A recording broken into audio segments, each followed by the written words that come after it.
The deal was dead. 12 interpreters couldn't save it. $300 million was walking out the door. And nobody noticed the janitor mopping the floor in the back corner. Nobody noticed that he understood every word spoken in 4 different languages.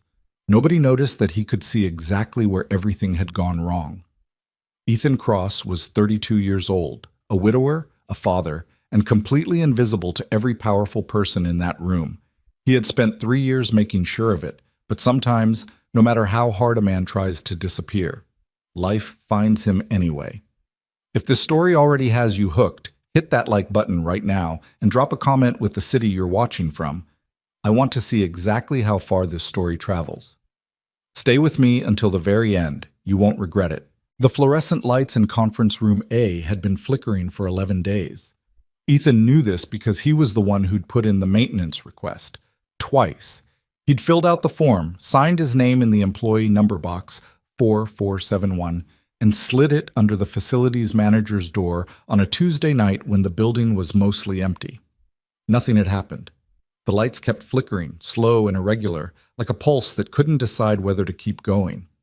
He thought about that sometimes, pushing his cart down the 43rd floor hallway at 11:15 on a Wednesday night. The things that got ignored in a building like this. The requests that disappeared into someone's pile and never came back out. He'd learned not to take it personally. It wasn't personal. He was employee 4471. The request was Form 7B. Things either got done or they didn't, and whether Ethan Cross was the one who filed the paperwork made no difference to anyone. He liked it that way. The cartwheels needed oil.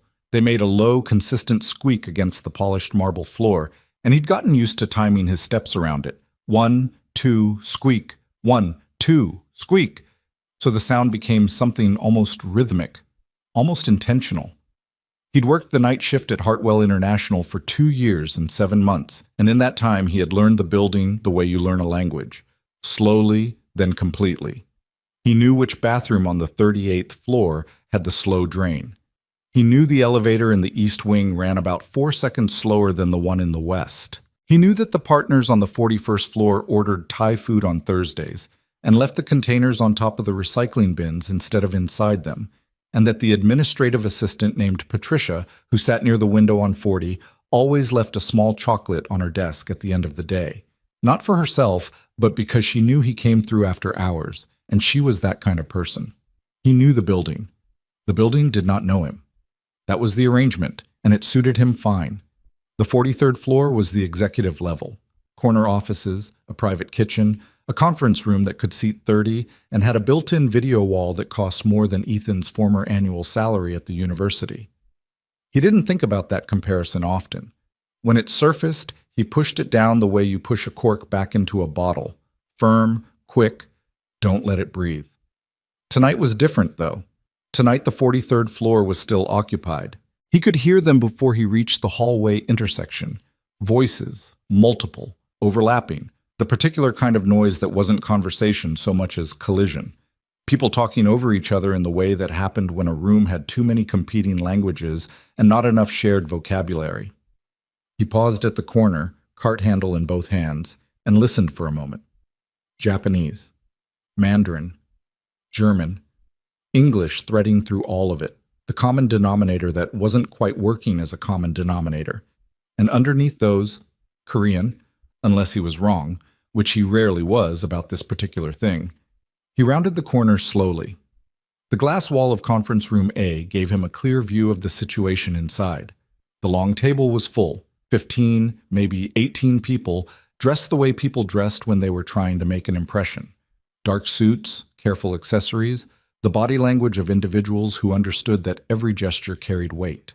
On one side of the table, a cluster of men in charcoal and navy who carried themselves with the particular upright formality of certain senior Japanese executives.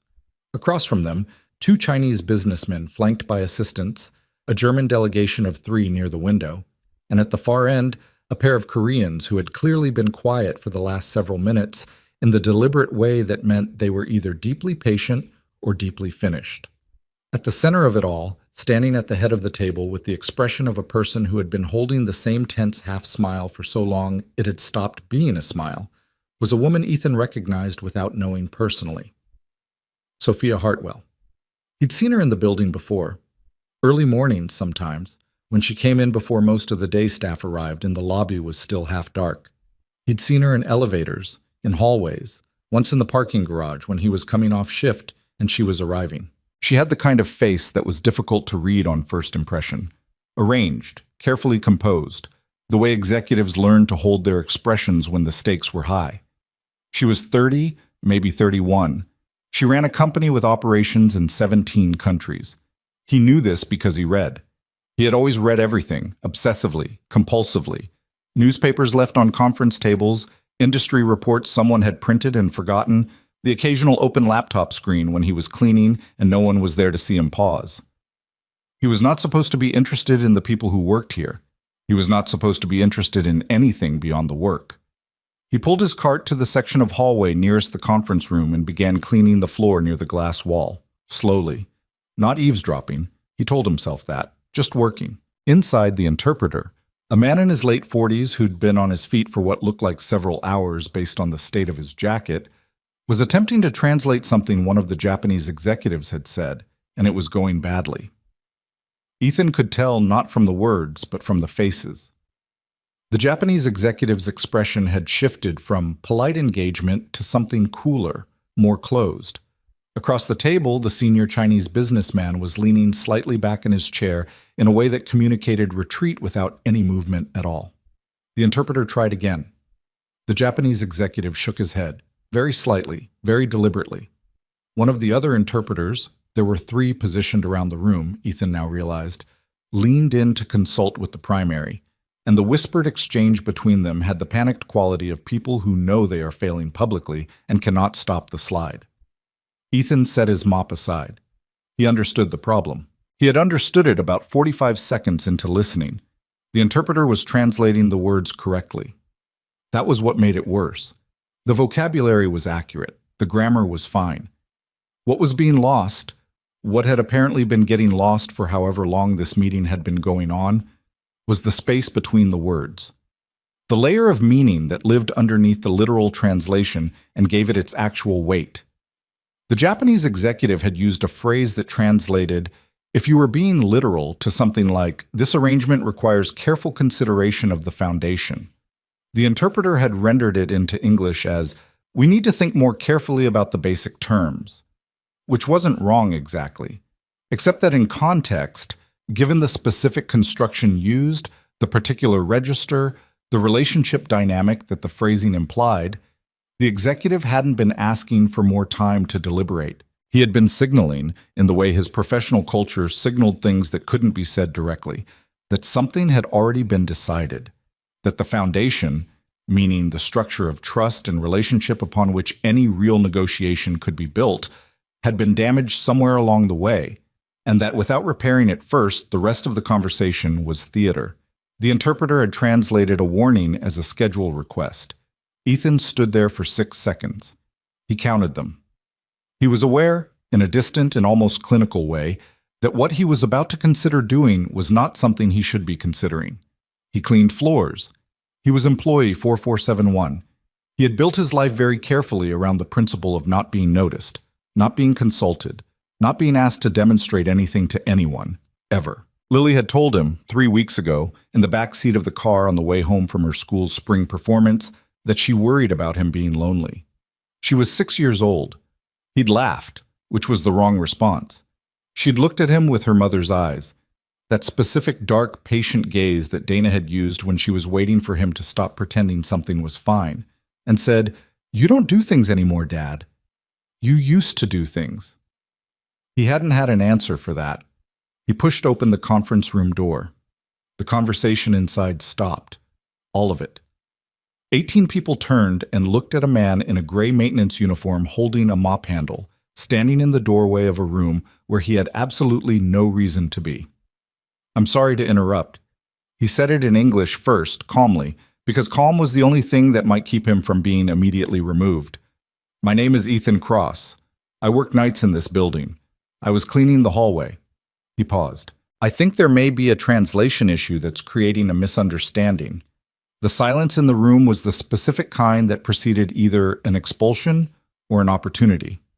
Sophia Hartwell looked at him. Her expression hadn't changed, that same carefully arranged composure. But her eyes had shifted. Something in them had sharpened. "The hallway," she said, "is out there." "Yes," he agreed. "I'm aware of that." One of the men near the door, a vice president of some kind based on the way he was positioning himself, took a step forward. "I'll call security." "Wait." It was Sophia. She hadn't moved, but the single word carried enough weight that the VP stopped. She was still looking at Ethan. What translation issue? He should have left it there. He should have said, "Never mind," backed out. Let them have their disaster. He had thought about this many times since. In the days that followed, lying awake in the dark at 2 a.m. while Lily slept down the hall. The version of events where he walked back out. The version where nobody's life changed. "The executive on the left," Ethan said, nodding slightly toward the Japanese delegation without pointing, because pointing was rude and he was not going to be rude, used a phrase about 10 minutes ago that I believe was translated as a request for more deliberation time. It wasn't. It was a statement about relational standing. He was indicating that something earlier in the discussion created a trust deficit that hasn't been addressed. In Japanese corporate communication, particularly in this context, this level of seniority, that kind of signal means the conversation needs to be restructured before it can go forward. Not extended. Restructured. Nobody moved. The Japanese executive, the one Ethan had identified, turned his head slowly and looked at him with an expression that was measuring and entirely unreadable. Ethan continued because he had started now, and stopping halfway was worse. "I also think there's a secondary issue on the Chinese side. When your team referenced the timeline in the second phase of the proposal, the phrasing used in the English version suggested flexibility. In the Mandarin, it came through more as an implicit guarantee. Those two things are not the same, and the gap between them is probably why there's tension on that side of the table that doesn't have an obvious source." He stopped. The room was still completely silent. Sophia Hartwell said, in a measured voice that gave away nothing, "How do you know this?" "I speak the languages," Ethan said, "all of them in this room." The interpreter who'd been struggling, the primary, turned and looked at Ethan with an expression that was a complicated mixture of professional humiliation and desperate relief. Sophia looked at him for a long moment. Then she pulled out the chair to her right, a senior executive's chair, not a visitor's chair, and said, "Sit down." "I'm a janitor," Ethan said, not as a protest, just as a fact. "I know what you are," she said. "Sit down anyway." He sat down. What happened in the next 2 hours was something that Ethan could never fully reconstruct afterward into a clean narrative, because it didn't happen that way. It happened in fragments, in the rapid-fire way that genuine problem-solving happened when the stakes were real and the time was short. He moved through the table's communication failures the way you might move through a house after a storm, identifying damage, making immediate fixes, explaining as he went. He addressed the Japanese delegation directly, in Japanese, with an apology that was framed in the specific register of professional discourse that acknowledged misstep without assigning blame, because blame had no place here, and everyone in the room knew it. He watched the senior executive's face. Something in it shifted, not dramatically, not a sudden thaw into warmth, but a subtle recalibration, an acknowledgement. The executive replied, and Ethan translated what he'd said for Sophia without stripping the subtext out of it.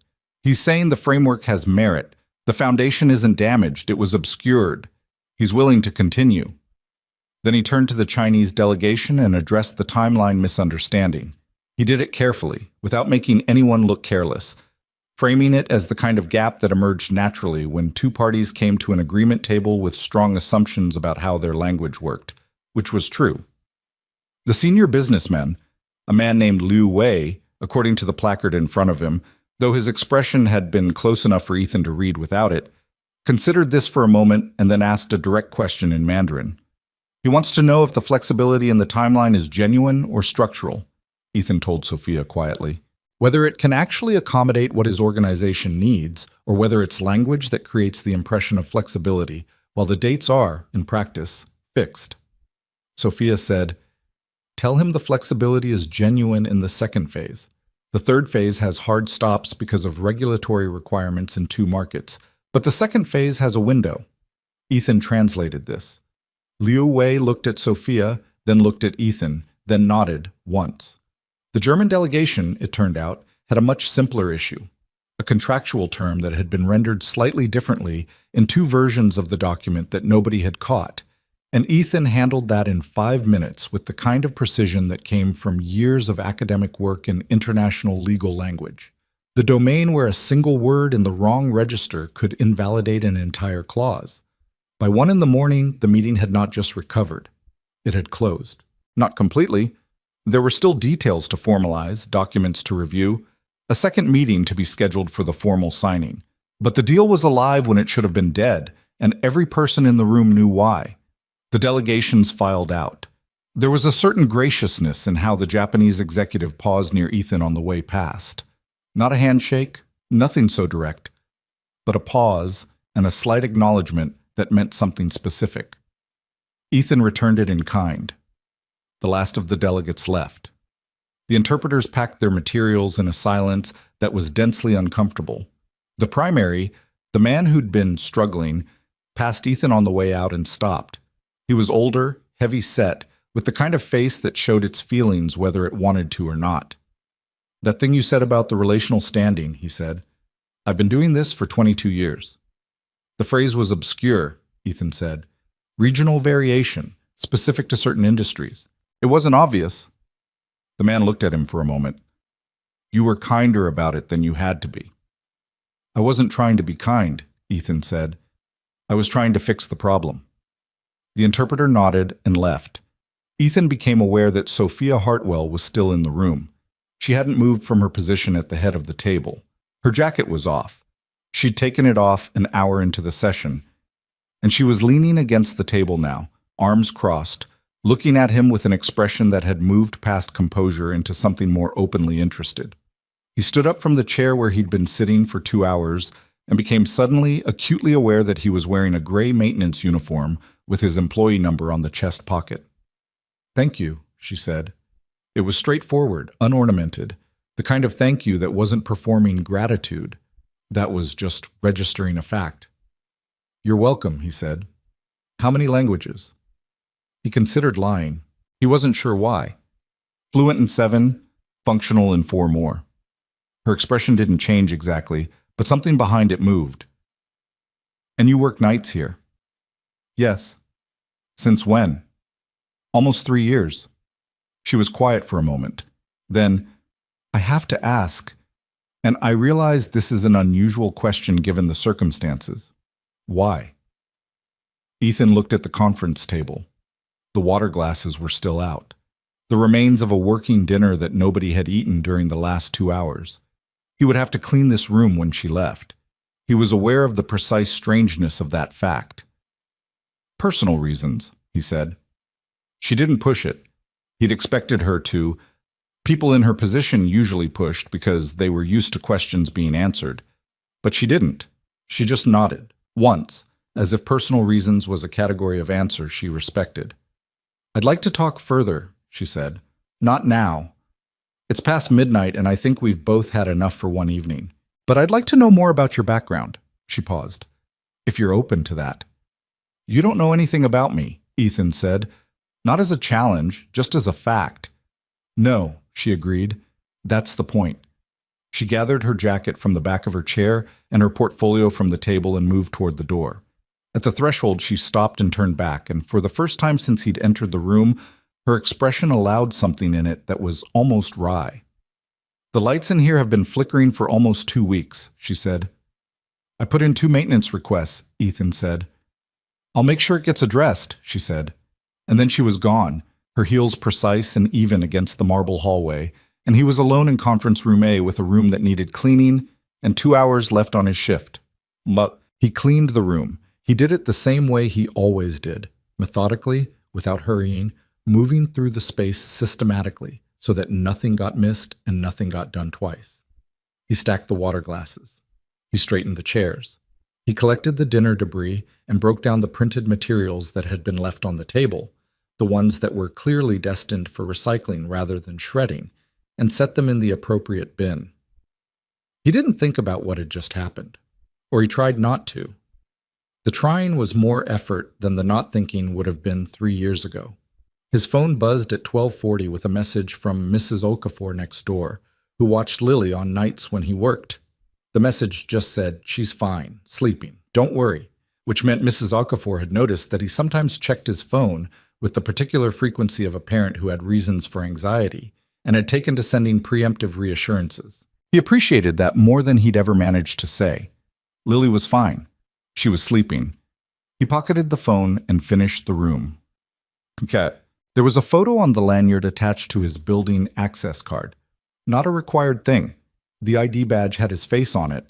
The lanyard was just a lanyard. But there was a small plastic sleeve where some people put photos, and Ethan had a photo in his, a wallet-sized print of a woman laughing, caught mid-laugh in a way that had nothing performative in it. Her head slightly turned so the light caught her face at an angle that seemed unrepeatable. Dana at 27, Dana 6 months before the diagnosis. He looked at it sometimes. Not sentimentally, or not only sentimentally, more like keeping a bearing, like the way sailors had used fixed stars before the instruments existed. You looked at the fixed point to know where you were. He was on the 38th floor now, moving through the second half of his rounds, and the building had settled into the deep quiet that came after 1 in the morning. The specific silence of a structure that was still technically occupied but in which all the human activity had wound down. The HVAC cycling through its nighttime rhythms, the elevators waiting at their floors without being called. He thought about the Japanese executive's face when the misunderstanding had been cleared. That particular expression, not gratitude, not relief, something more reserved than either, that communicated acknowledgement. I see that you understood what was actually being said.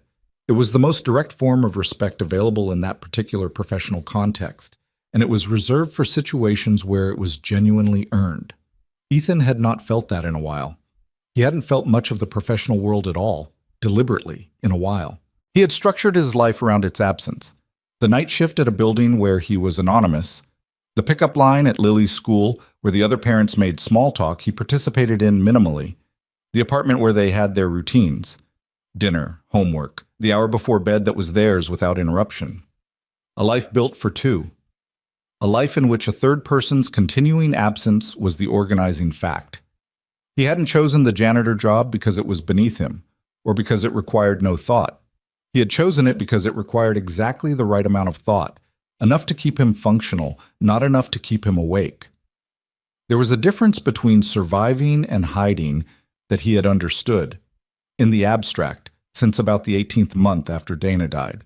The understanding hadn't translated into behavior change. Knowing a thing and doing a thing were not the same as each other, and Lily's observation from the back seat 3 weeks ago had been accurate in the specific way that children's observations were sometimes accurate, without the comfort of context or the softening of tact. "You used to do things, Dad." He pushed the cart around the corner and began the corridor that led to the service elevator. He thought about 7 languages.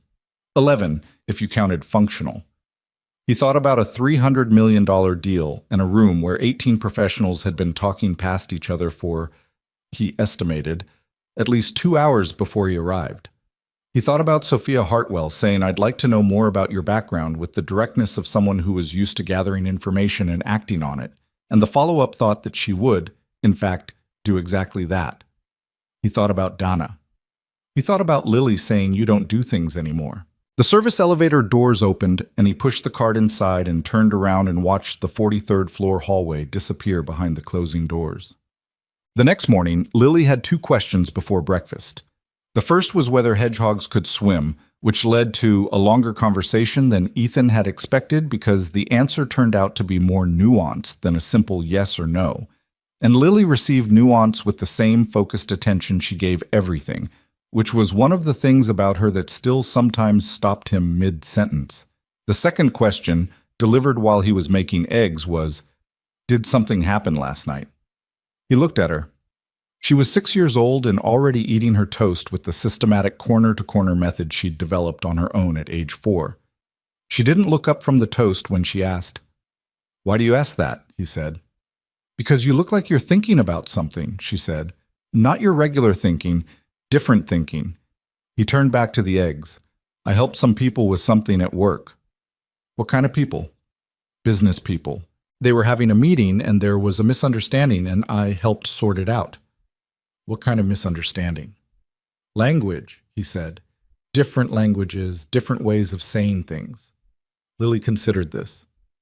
Like how Mrs. Okafor says, how now, when she means, how are you? A little bit like that, he said. More complicated, but the same basic idea. Are they going to fix it now? I think so. She finished the corner of her toast. Good, she said, with the decisiveness of someone for whom the problem was now resolved and they were ready to move on. Dad? Yeah?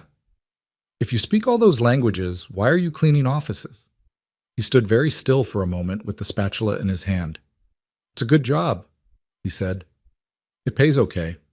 The hours work with your school schedule. Lily looked at him with her mother's eyes. He put the eggs on the plates. Eat your breakfast, he said.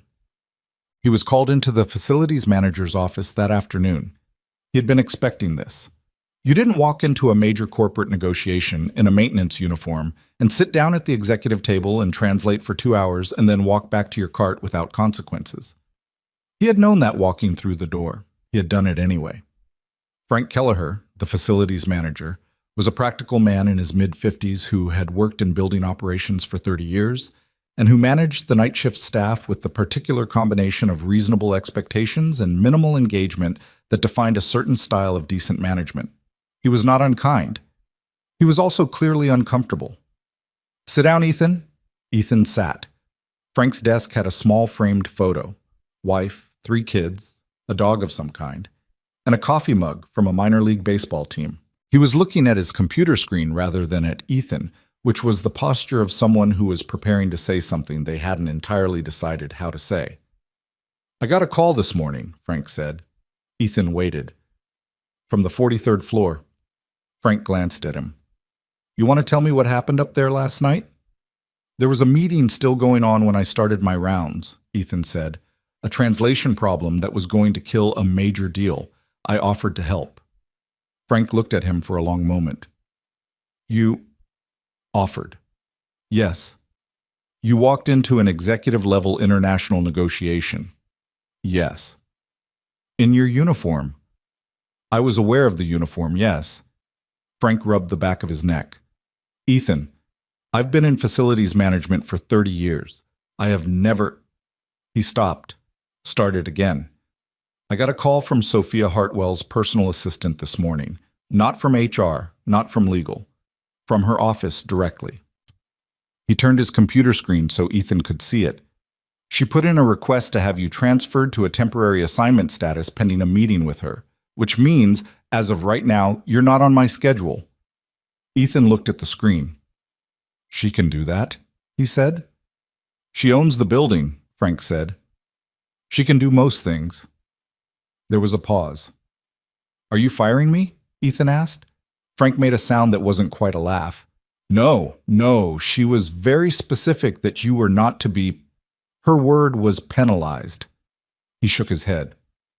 I have to be honest with you. I've managed a lot of people. I've never had someone leave my team because the CEO wanted a meeting. I don't know what to tell you. I don't know what to tell you either, Ethan said. Frank leaned back in his chair. After a moment, he said, 7 languages. 11, Ethan said. If you count the ones I'm not fully fluent in.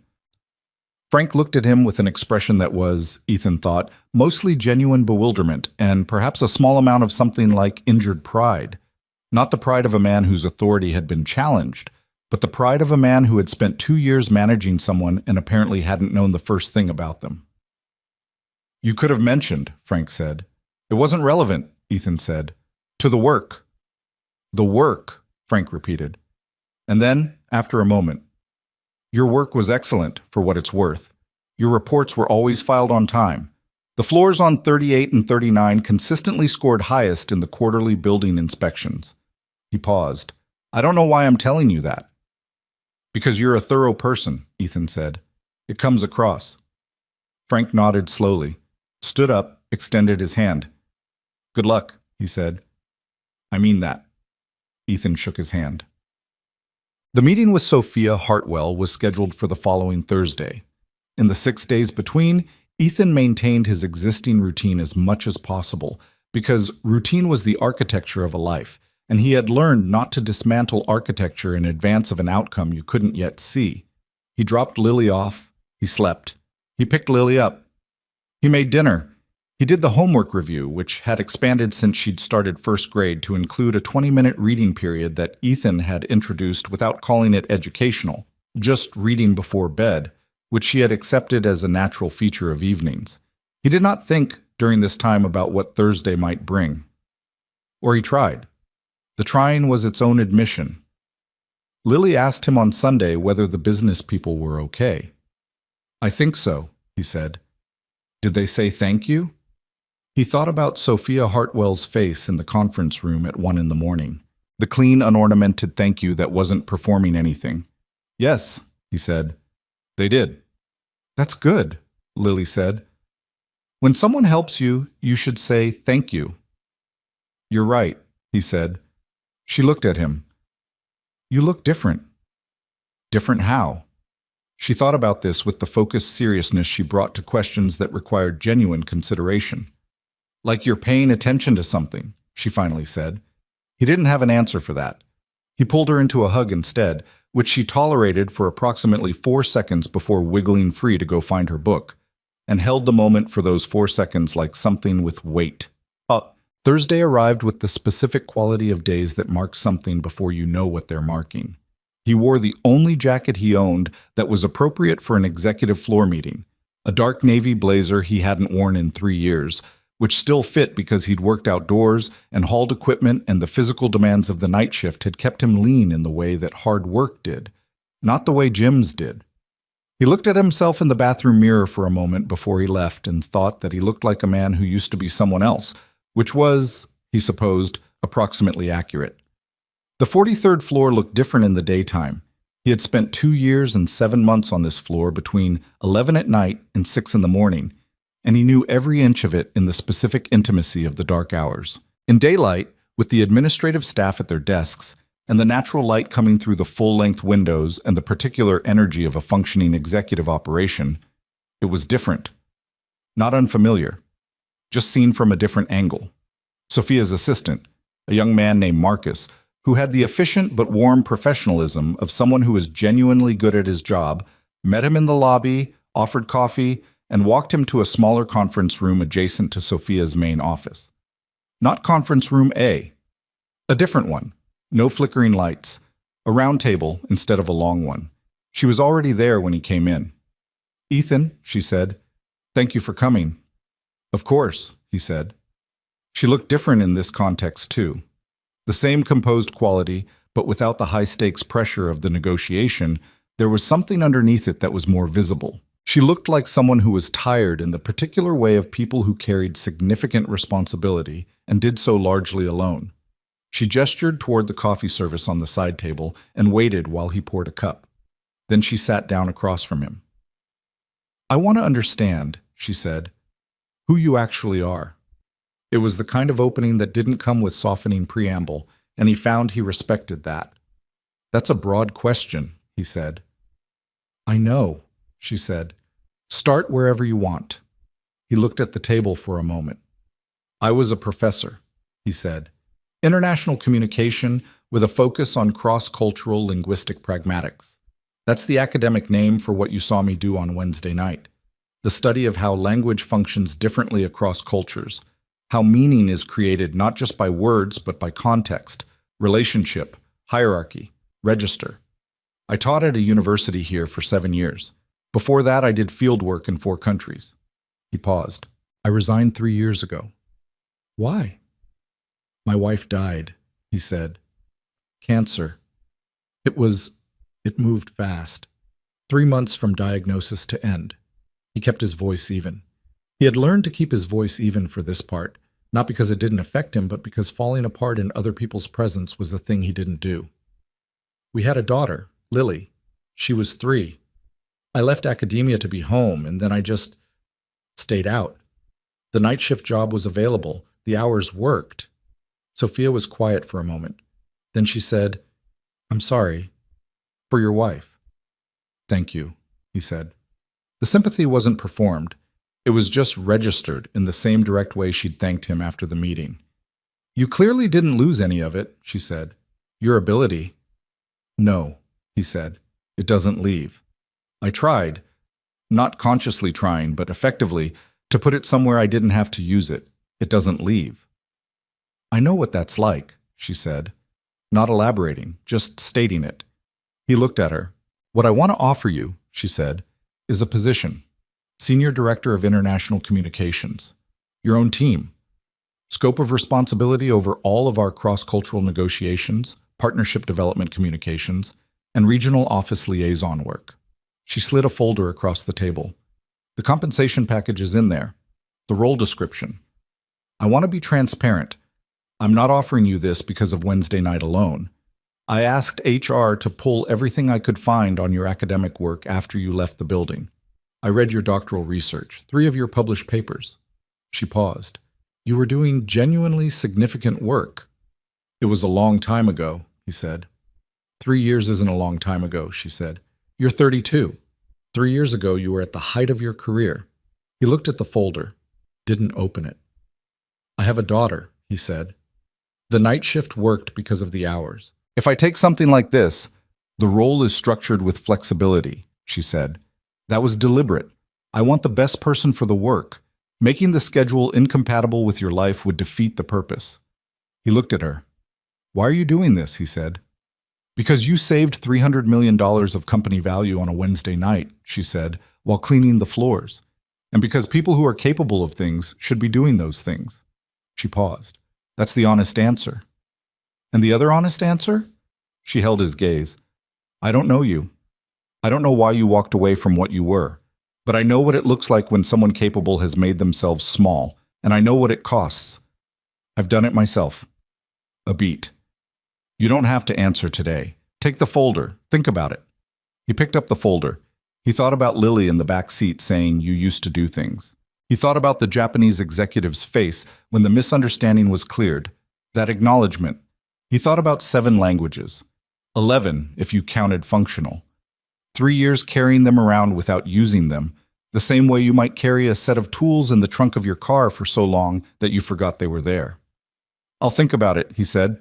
He took the folder home and put it on the kitchen table and made dinner and didn't open it until Lily was in bed. Then he sat down and read every page. And in the silence of the apartment, with Lily sleeping down the hall and the city making its nighttime sounds outside the window, Ethan Cross, former professor, widower, night shift janitor, man who spoke 11 languages and had spent 3 years making himself invisible. Read the description of a life he had abandoned. And for the first time in a long time, he did not immediately push it down. He left it there. Let it breathe. The folder stayed on the kitchen table for 4 days.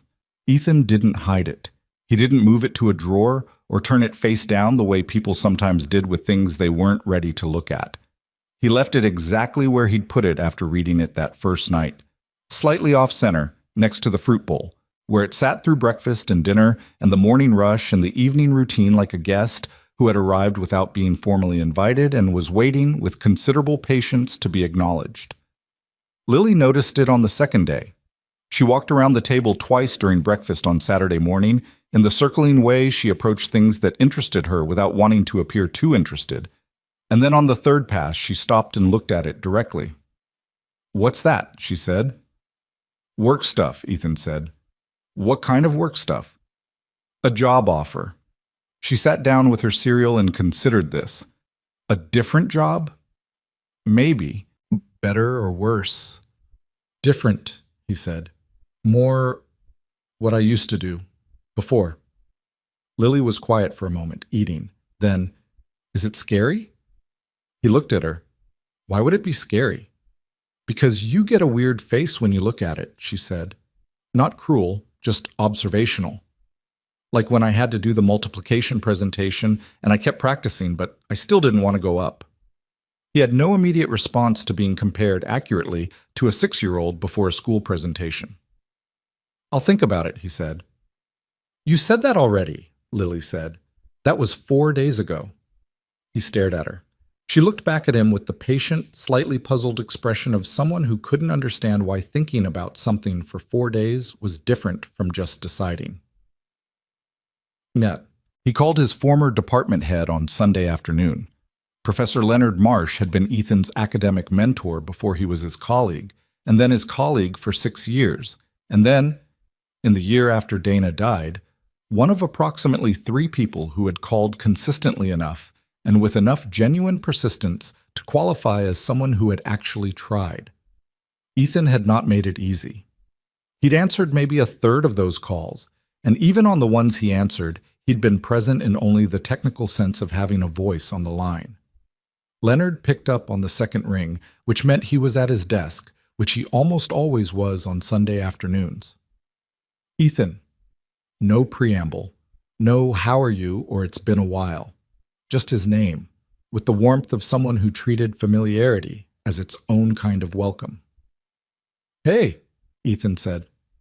You're calling, Leonard said. That's new. I know. He paused. I need to ask you something. Go ahead. If someone hadn't practiced something for 3 years, something they were good at, would they still be good at it? There was a short silence on the other end that wasn't confusion, but consideration. Depends on the skill, Leonard said. Depends on the person. Depends on whether they'd been carrying it around without using it, or whether they'd actually put it down somewhere. Another pause. Language doesn't go. You know that. It lives in a different part of the brain than most things. You don't lose it the way you lose, say, the muscle memory for a sport. I know that. You're asking something else, Leonard said. Ethan was quiet. You're asking whether you'd still be any good at the work, Leonard said. The teaching, the application, the full contact version of what you did. Not whether the languages are still there, whether you're still there. He didn't answer immediately. I don't know, he finally said. I haven't been that person in 3 years. You haven't been a lot of people in 3 years, Leonard said, not unkindly. You've been a father, which is not nothing. But yes, you've been fairly thoroughly absent from everything else. A beat. What happened? Ethan told him about the meeting, the shortened version, the conference room, the delegations, the misunderstanding, the 2 hours at the table. Leonard listened without interrupting, which was one of the things Ethan had always respected about him. When Ethan finished, there was a brief silence. You caught a second-order pragmatic misalignment in real time, Leonard said, in a high-stakes live negotiation, with no preparation. His voice had shifted into the register it took on when he was genuinely engaged with something intellectually. And then you addressed it without assigning blame, preserved the relational standing of all parties, and closed the deal. I helped close it, Ethan said. It was Sophia Hartwell's deal. Don't minimize, Leonard said sharply but not harshly. That's a bad habit you've developed. Ethan was quiet. Take the job, Leonard said. It's not that simple. Why not? Because I have a daughter and a life I've built, and stepping back into... He stopped. The words had come out with more edge than he intended, and he recognized the edge. It was the edge of the argument he'd been having with himself for 4 days, now audible to another person. Leonard let the silence sit for a moment before he said, Ethan, I know what you lost. I'm not minimizing that. But I watched you spend 3 years treating grief as a destination instead of a passage. You've been parked there. A pause. Lily needs a father who's alive, not just present, alive. The words landed in the specific way that true things sometimes landed, not comfortably, but completely. I'll think about it, Ethan said. You've been thinking about it, Leonard said. Call me when you decide. He called Sophia Hartwell's office Monday morning and told Marcus he was accepting. There was a pause on the other end, and then Marcus said in a tone that was professionally neutral, but contained what sounded like genuine relief. She'll be very glad to hear that. Can you come in Wednesday to discuss the transition? He came in Wednesday, and then Thursday. And then, with a speed that had the quality of events deciding themselves rather than being decided, his whole life rearranged. The practical things first. He gave Frank Kelleher 2 weeks' notice, which Frank accepted with a handshake, and the particular expression of a man who had made peace with something and wasn't going to make a thing of it. He talked to Mrs. Okafor, who adjusted her availability with a warmth that made him feel, briefly, the way you felt when you realized the community around you had been there all along and you'd just been too far inside yourself to register it. He talked to Lily. He did it at dinner on a Tuesday, the kind of ordinary Tuesday that didn't announce itself as significant. Pasta, the early spring light still coming through the kitchen window at 6:30, Lily's backpack dropped by the door in her habitual, slightly too far from where it should be spot. "I'm going to take the new job," he said. She looked up from her pasta.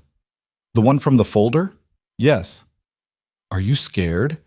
He thought about lying. The reflex was there. The parental instinct toward, of course, not that was more about protecting the child from a father's uncertainty than any genuine reassurance. He didn't follow it. "A little," he said. She nodded seriously, as if this was an acceptable answer. "I got scared before the multiplication presentation," she said. "And then I did it, and it was okay." "Was it good?" "Not really," she said. "I forgot the 7 times table for a second, but I figured it out and finished." She looked at him. "You'll figure it out." He ate his pasta. "Dad," she said. "Yeah? Is the lady from the company going to be your boss?" "Yes," he said. "Her name's Sophia." "Is she nice?" He considered this with actual care, because Lily asked questions that deserved actual care. "I think she's serious," he said. "I think she's fair. I don't know yet if she's nice. Nice is something you find out later." Lily accepted this.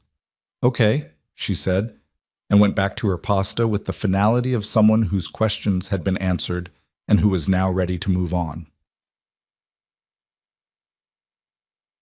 What nobody told Ethan, what he hadn't anticipated, which was embarrassing given that he had spent years studying the ways human beings communicated and miscommunicated, was how loud it would be.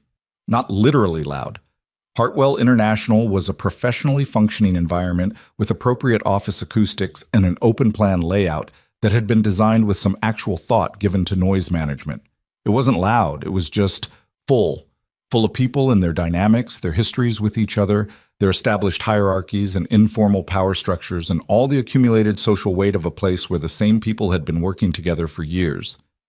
He had been invisible here for almost 3 years. He knew where the slow drain was and which partners ordered Thai food on Thursdays, and that Patricia left a chocolate on her desk. He had known this place entirely from the outside.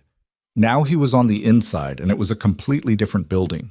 His office was on the 42nd floor, one below the executive level, which was, he suspected, an intentional architectural message about his position.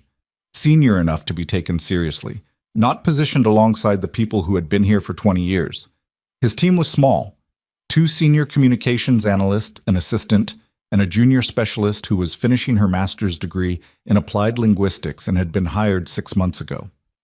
Their names were Raymond, Claire, Kwame as the assistant, and Yuna, the junior specialist, the linguistics student, who looked at Ethan on his first day with the particular expression of someone encountering a career they'd read about and were trying to reconcile with the person standing in front of them. "I've read your 2019 paper," Yuna said on that first day, with a directness that he appreciated, "on pragmatic failure in multilateral trade negotiations." "It needs updating," he said. "The case studies are dated." "The framework holds," she said. "The framework holds," he agreed. "The world it was applied to has moved." She nodded, filing this away. He could see her recalibrating something, her expectation of who he would be perhaps adjusting to the actual person. He was familiar with that process. He was doing it himself, in the opposite direction, with everyone he met. The first 2 weeks were the hardest, not because the work was difficult. The work was the most natural thing he'd touched in 3 years, like picking up a book in a language you'd grown up speaking after years of reading nothing. The frameworks came back, the instincts, the precision of applied linguistic analysis in real-time context. Those things didn't need recovery. They'd been waiting. What was hard was the people. Specifically, the people trying to figure out who he was. He understood the phenomenon, intellectually. He had walked into an executive role at a company where he'd previously been anonymous overnight staff. The professional narrative of that, janitor becomes senior director, was the kind of story that circulated in an organization and gathered interpretations the way a rolling object gathered mass. Some of those interpretations were generous. Some of them weren't. He heard it first from Claire, the senior analyst, who had the kind of blunt candor that came from someone who'd been in a place long enough to have stopped performing diplomacy with her immediate team. "People are talking," she said. It was his third week.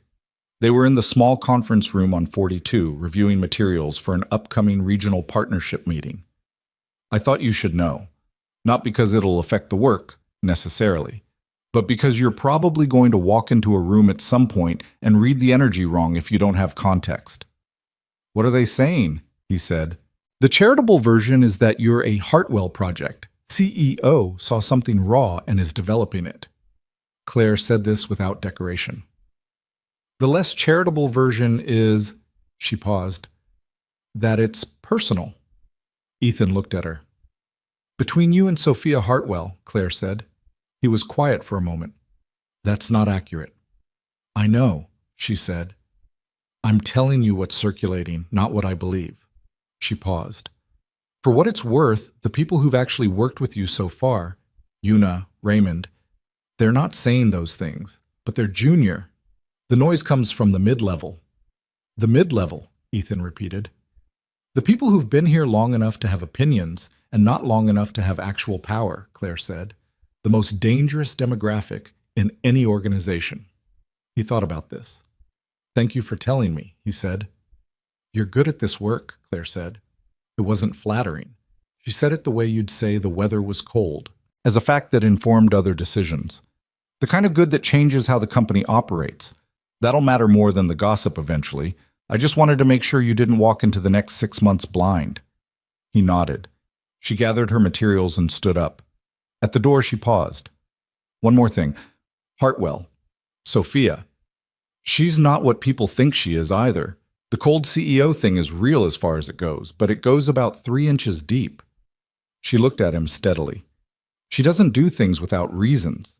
There's usually more of a reason than people realize." "What's the reason here?" Ethan asked. Claire shrugged. "You should ask her," she said. "She'll tell you." He did not immediately ask her. The first month at Hartwell established patterns that became familiar quickly. The weekly leadership brief on Monday mornings, the cross-departmental communication reviews midweek, the ad hoc calls that appeared on his calendar with the frequency of a company that operated in too many time zones at once. He worked. He worked at the level he'd worked at when he was building his academic career, Hasot, focused, specific, with the discipline that came from having a real problem to solve rather than a performance to give. He saw Sophia regularly. In the context of the company, this was unremarkable. He was her senior director of international communications, she was the CEO, and the nature of his work meant their paths crossed more than most. They were in meetings together 2 or 3 times a week. They had one-on-ones every Friday afternoon, 45 minutes, in the small conference room adjacent to her office. Those Friday meetings were where he came to understand, gradually and through accumulation rather than revelation, that Claire had been right about the 3 inches. Sophia Hartwell was not warm in the conventional sense. She didn't do small talk, not because she was incapable of it, but because she appeared to find it genuinely inefficient. She'd rather get to the point and finish with time left over. She was demanding in ways that were precise enough that you knew exactly what was being demanded and whether you delivered it. She made decisions quickly and owned them fully when they were wrong. But underneath the precision, the demanding quality, the relentless forward motion, there were seams. He noticed them the way he noticed everything, which was the way a person noticed things who had spent years paying attention to communication from below the visible register. A long pause before she answered a question about a specific regional partner. Not strategic hesitation, but the kind that came from something personal. The particular set of her jaw when someone on the executive team questioned a decision in the specific patronizing way that some men question some women's decisions. The way she arrived early to meetings and left late and in between managed to be always in motion, always occupied, as if stillness was something to avoid. "You're good at this work," he said to her one Friday, after she'd flagged a nuanced issue in a cross-regional proposal before anyone else on the team had caught it. She looked at him with a slight, wary expression, as if praise was a thing she expected to want something from her. Yes, she said carefully. So are you. I meant it as an observation, he said, not a compliment. Something in her expression eased slightly. Most people mean it as the latter. I know, he said. That's why I clarified. She looked at him for a moment, and then she did something he hadn't seen her do in meetings before. She almost smiled. It came and went quickly, more like the shadow of a smile, the trace of the expression without the full commitment. But it was there. You're strange, she said, not unkindly. You're not the first person to say so, he said. Sets. The deal that confirmed his value to the company wasn't spectacular. It didn't have the drama of the Wednesday night rescue. It was, in fact, methodical. A 3-month partnership development process with a South Korean technology firm whose senior leadership communicated in layers of hierarchical subtext that the company's previous contact team had consistently misread as warmth when it was deference, and as agreement when it was careful non-rejection.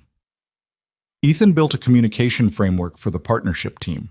It wasn't a document so much as a field guide, a practical working reference for how to read what was actually being communicated versus what was being literally said. How to respond in ways that acknowledged the hierarchical structure without making the American side appear to be performing deference they didn't feel. He ran 2 training sessions with the partnership team. He sat in on 4 of the early contact calls and gave feedback afterward, specific and without excess diplomacy. The partnership closed in the 2nd month, on terms that the company's original model had estimated would take 18 months to achieve.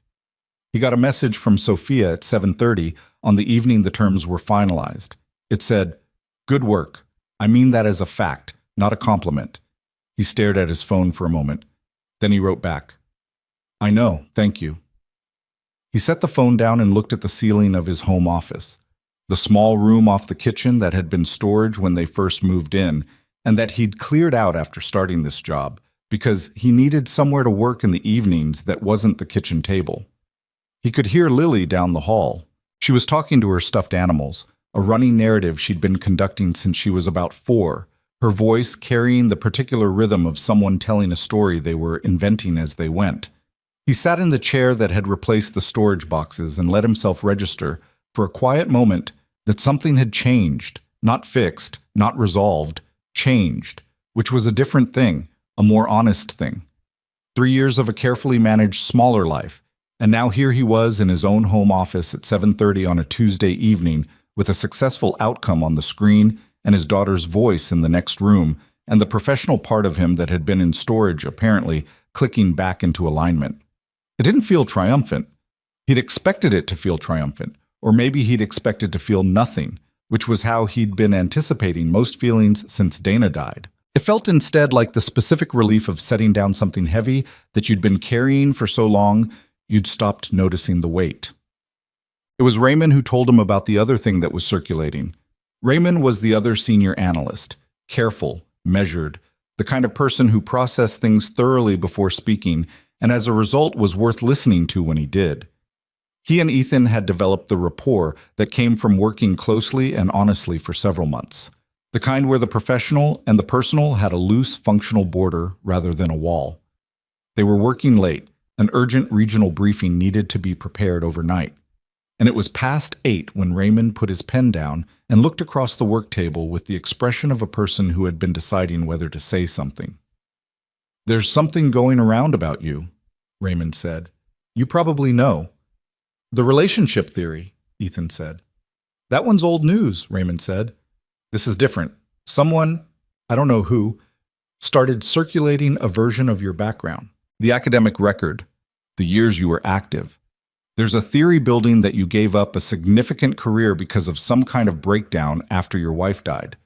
That you came to Hartwell stable on the surface, but that the job is too much and you're going to fall apart under pressure."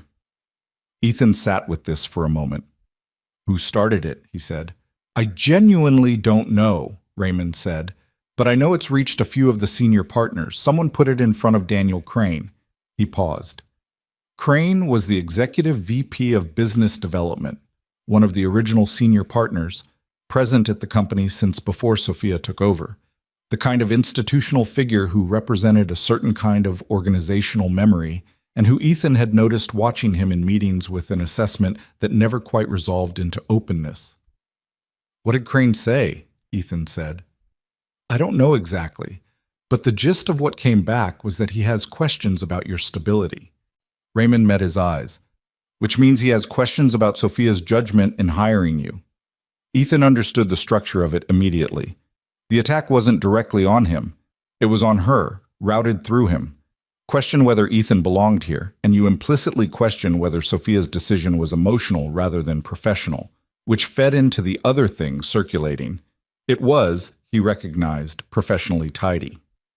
"She knows," he said. "Sophia." Raymond paused. "I don't know. Maybe. She's not the kind of person things hide from for long." Ethan looked at the briefing materials spread out across the table. The overnight deadline. "We should finish this," he said. "Yeah," Raymond said. "We should." He picked up his pen, then stopped again. "For what it's worth, the stability question. I've worked here for 6 years. I've watched a lot of people come into high-pressure roles and handle them different ways. You're one of the most level people I've worked with." He said it the same way Claire had said things, as factual observation rather than reassurance. "Whatever happened 3 years ago, it's not what's in that room when you work." "Thank you," Ethan said. "I'm not trying to be encouraging," Raymond said. "I'm just telling you what I see." "I know," Ethan said. "That's why it means something." They worked through until past 11. The briefing was precise and complete, and Ethan sent it at 11:40 with a cover note to Sophia flagging the 3 points that were likely to require on-the-fly adjustment in the actual meeting. Her response came back at midnight. "Good. Get some sleep." He closed his laptop and sat in the building's late-night quiet and thought about Daniel Crane and the whispers moving through the company's middle floors and the specific patient malice of a professional environment where someone had decided that his presence was a threat that needed addressing. He thought about Dana, briefly. Not the grief, not the absence, but the actual person. The specific and particular fact of who she had been. Dana had been the least interested of anyone he'd ever known in what other people thought of her, in the specific way of someone who had a very clear internal compass and didn't need external navigation. He had loved that about her. He had always been less certain, more attuned to the room, more affected by what the room carried about him. The professional skill and the personal vulnerability pointing in opposite directions. He called Mrs. Okafor to say he was on his way home. "She had a nightmare at 9, Mrs. Okafor said. I sat with her. She's fine now." "What was it about?" Ethan said. "She didn't say. She wanted her stuffed rabbit and a glass of water, and she was back asleep in 10 minutes. A pause. "She asked me if you were okay." "What did you tell her?" "I told her you were working and that working meant you were more than okay." He was quiet for a moment. "Thank you, Mrs. Okafor." "Go home," she said. "She'll want to see you in the morning." The conversation with Sophia happened the following Friday. He arrived for their standing meeting, and she was already at the round table, which was normal, but the file open in front of her was not a communications file. It was a personnel file. His, he realized as he sat down. She looked at him directly. "I need to talk to you about something." "Crane," he said, a brief pause. "You know?" "Raymond told me what he'd heard. I figured the rest." She closed the file. "He came to me 3 days ago with concerns about your fitness for the role. He framed it as a due diligence question, said there were gaps in the background check related to the period after your wife died, that the circumstances of your departure from the university weren't fully characterized." "I left to raise my daughter," Ethan said. "I was not dismissed. I was not asked to leave. I resigned. That is the full characterization." "I know," she said. "I had it verified before I offered you the position." She looked at him steadily. "I'm telling you about Crane's conversation not because I'm uncertain about you. I'm telling you because you deserve to know what's moving through the organization." "He's questioning your judgment," Ethan said. "He's been questioning my judgment since I was 28 years old, and my father made me CEO," she said. The evenness with which she said this didn't conceal the weight behind it. That's not new. The route changes, the questioning doesn't. She paused. What I want to know is whether it affects you, whether it changes anything about how you work or how you feel about being here. He thought about it honestly. No, he said. It doesn't change the work. It makes the environment harder to move through, but the work is separate from that. He looked at her. Does it change anything for you? She held his gaze. No, she said. I made a decision. It was the right decision. I don't walk those back under social pressure. Even from a senior partner who was here before you? Especially then, she said. The response had an edge in it that wasn't performative. It was the edge of someone who had been fighting this particular kind of resistance for long enough that the fighting had become a form of posture, upright, steady, not yielding. The Korean partnership outcome won't hurt, Ethan said. No, she agreed. It won't. A pause. Crane will adjust his position once the numbers are front of the board. He's strategic, not personal. He'll argue what the evidence supports and stop arguing what it doesn't. That's almost a generous interpretation, Ethan said. It's a functional one, she said. I'm not interested in how people are. I'm interested in how they behave. He looked at her for a moment. That must get lonely, he said. He said it before he could stop himself, and there was a fraction of a second in which he expected the composed exterior to close off, the way it sometimes did when something landed near the perimeter of what she kept private. It didn't close off. Instead, she looked at him with an expression that was, for a moment, without the arrangement, just a face, tired around the edges, something behind the eyes that registered the comment not as an intrusion, but as a recognition. Yes, she said quietly. It does. Neither of them said anything for a moment. The city moved outside the window, 42 floors below. My wife used to say I was the only person she'd ever met who could read a room perfectly and still walk into the wall, Ethan said, because I understood everyone's position in the room and just didn't always account for my own. Sophia looked at him. She was right, he said. She sounds like she was perceptive, Sophia said. She was the most perceptive person I've ever known, he said. It came out without the careful control he usually applied to this particular subject, and it sat between them in the room without apology. I'm sorry you lost her, Sophia said. Still direct, still without the performance of sympathy. Just the fact of it, stated to another person who had proven they could handle facts. I'm sorry too, he said, every day. The meeting continued. There was work to get through. There was always work to get through. And they got through it in the focused, practical way they'd developed over these months. But something in the room had shifted, the way the air in a room shifted when a window was opened, not dramatically, but perceptibly. He gathered his materials at the end and stood up. Ethan, she said. He turned. The work you've done here in 3 months, it's already changed the company's capacity in ways that are going to compound. Ons dit sou. She said it matter-of-factly, and then she paused, and what came next was not matter-of-fact. I want you to know that I see it, not as a CEO watching a good hire, as someone who understands what it costs to walk back in. He didn't have an immediate answer. Thank you, he said finally, for the job, and for not walking the decision back. She nodded. He left. He was in the elevator before he allowed himself to register what he was feeling, and what he was feeling was not simple enough to name. It was the compound thing, the gratitude and the unsteadiness and the forward motion that still felt, sometimes, like falling, and the knowledge that falling and moving forward were not always distinguishable from the inside. He took the elevator down, walked out into the afternoon, into a city that had been moving the whole time he was inside that building, carrying on its business without reference to his. He called Lily's school to confirm pickup time. He put one foot in front of the other, which was, in the end, the only method that had ever actually worked. Daniel Crane had been with Hartwell International for 19 years. He had joined the company when it was still called Hartwell and Associates, when the founder, Robert Hartwell, Sophia's father, was still coming in every day and running the operation with the particular hands-on intensity of someone who had built something from nothing and couldn't quite trust anyone else to hold it right. Crane had started as a junior partner worked his way up through a decade of consistent, careful performance, and by the time Robert Hartwell's health began its slow decline and the question of succession became urgent, Daniel Crane had been the second most powerful person in the company for 4 years. He had expected to be asked.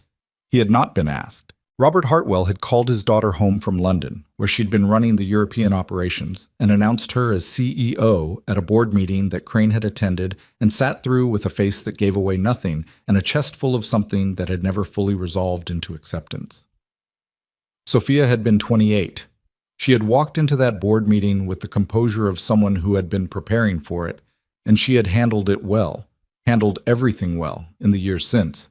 But Crane's relationship with her had never been what it might have been if the succession had gone differently. He was not vindictive. Ethan had thought about this carefully, trying to be fair. Crane wasn't acting from spite. He was acting from the particular conviction of a man who believed, genuinely, that his judgment about the organization was superior, and that Sophia's choices needed monitoring because she was still, after 2 years of strong results, a young woman who had been handed something she hadn't fully earned. The conviction was wrong, but it wasn't malicious. It was the ordinary, insidious kind of bias that didn't know itself. Ethan understood it. Understanding it didn't make it easier to work around. The 6-month mark at Hartwell arrived without announcement on a Thursday in early autumn, and Ethan noted it the way he noted most things, quietly, without making ceremony of it. He had outlasted Daniel Crane's prediction. The partnerships were performing. His team had grown by 2 people. Una had been promoted to lead analyst, and the international communications function had moved from a supporting department to something that was beginning to look like a strategic center of gravity. He noted all of this, and then he went to pick up Lily from school and made spaghetti for dinner and helped with a geography worksheet about South America, and the 6-month mark passed into 7 without anyone raising a glass or making a speech, which was exactly how he preferred significant things. The trouble with becoming visible, he was learning, was that visibility attracted everything, not just the professional respect that came with demonstrated results, not just the grudging recalibration from people like Crane, who eventually had to adjust their position when the evidence became too clear to argue with.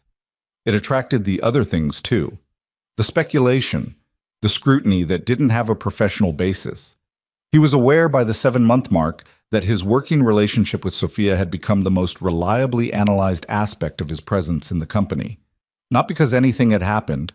Nothing had happened, and he was certain enough of his own internal accounting to know that for a fact, but because they worked closely and visibly, and in certain organizational cultures, 2 people who worked closely and were not obviously unfriendly toward each other were almost inevitably going to have a narrative attached to them. He addressed it once, directly, with Claire. "I know people are watching," he said. They were in his office, the door open, late morning. "People are always watching," Claire said, without looking up from the document she was reviewing. "The watching has a specific quality," he said. She looked up then. She considered him for a moment with the practical candor she brought to most things. "You want my honest read?" "Yes." "The people who know the work don't care," she said. "The people who care about the story don't matter." She paused. "The problem is the people in the middle who care about both and aren't sure which one to prioritize." "What do you tell them?" "Nothing," she said. "It's not my job to manage the interpretation. My job is to do good work and let that be the story." She picked up her document again. "You should consider the same approach." "I do consider it," he said. "I'm also aware that it leaves a gap that other people fill." "Yes," Claire said. "That's the price of being visible. You used to be invisible, and invisible had its own costs." She looked at him over the top of her reading glasses, which she'd recently started wearing and which she treated with a mild irritation, as if they were a compromise she hadn't agreed to. There's no version of being a person in the world that doesn't cost something. He didn't have an argument against that. Sophia called him on a Saturday morning in October. He was at the kitchen table with Lily, who was deeply involved in a project that involved construction paper, scissors, and what appeared to be an attempt to recreate the solar system in 3 dimensions. The call came in at 9:15, which was early enough for a weekend that it registered before he'd fully processed the day. "There's a problem," she said, without preamble, which was her style regardless of the hour. "Tell me." The Meridian Group deal. He set his coffee down. The Meridian Group was a European investment consortium, German-led with Belgian and French partners, that had been in extended negotiations with Hartwell for a $120 million partnership in the infrastructure sector. The deal had been moving toward close for 2 months. Ethan's team had been supporting the communications architecture, and he had flagged, 3 weeks ago, a potential misalignment in how the risk-sharing language had been translated across the 3 language versions of the contract. The flag I raised on the risk language, he said. It's worse than flagged, she said. I just got off the phone with the consortium's lead counsel. The French legal team's version of the contract reads the risk-sharing clause in a way that is materially different from the German version. The German side signed assuming one interpretation. The French side signed assuming another. We are 48 hours from the formal closing date, and we have 2 parties who agreed to different things. Ethan was quiet for a moment, assembling the problem. What does the English master document say? He said. The English version is technically consistent with the German interpretation, Sophia said. But the French team is arguing that the French version has equal legal standing under the consortium's founding charter. Does it? A pause. Our lawyers say probably not, but probably is not a word I want to take into a $120 million closing. No, he agreed. Who negotiated the French version? The team we used before your department took over international communications coordination, she said. There was no blame in it, just the fact. Do you have the original French negotiation notes, the session records? Kwame is pulling them now.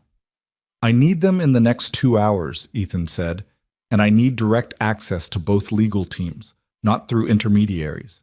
Direct. I can arrange that. And Sophia, he paused. This is fixable. The language gap is real, but it's not insurmountable. The question is whether both parties want the deal to close more than they want to be right about the interpretation. A brief silence. Do you believe they do? The German side does, he said. The German lead, Mueller. I've been in 3 calls with him. He wants this deal. The French partner is harder to read. I'll know more once I see the session notes. He glanced at Lily, who had looked up from the solar system and was watching him with the patient attention of a child who had learned to distinguish between the calls that required quiet and the calls that required leaving the room. He held up one finger. Give me a minute. And she nodded and went back to Mars. I'll send everything through in the next 30 minutes, Sophia said. Are you home? Yes? I'll send a car for you if you need to come in. Let me look at the materials first, he said. I may be able to do the preliminary work from here. Okay. A pause. Thank you, Ethan. I'll call you when I've looked at the documents. He hung up and sat for a moment with the phone in his hand. Dad? Lily said. I know, he said. I have to do some work. The business people again? Different business people. Different problem.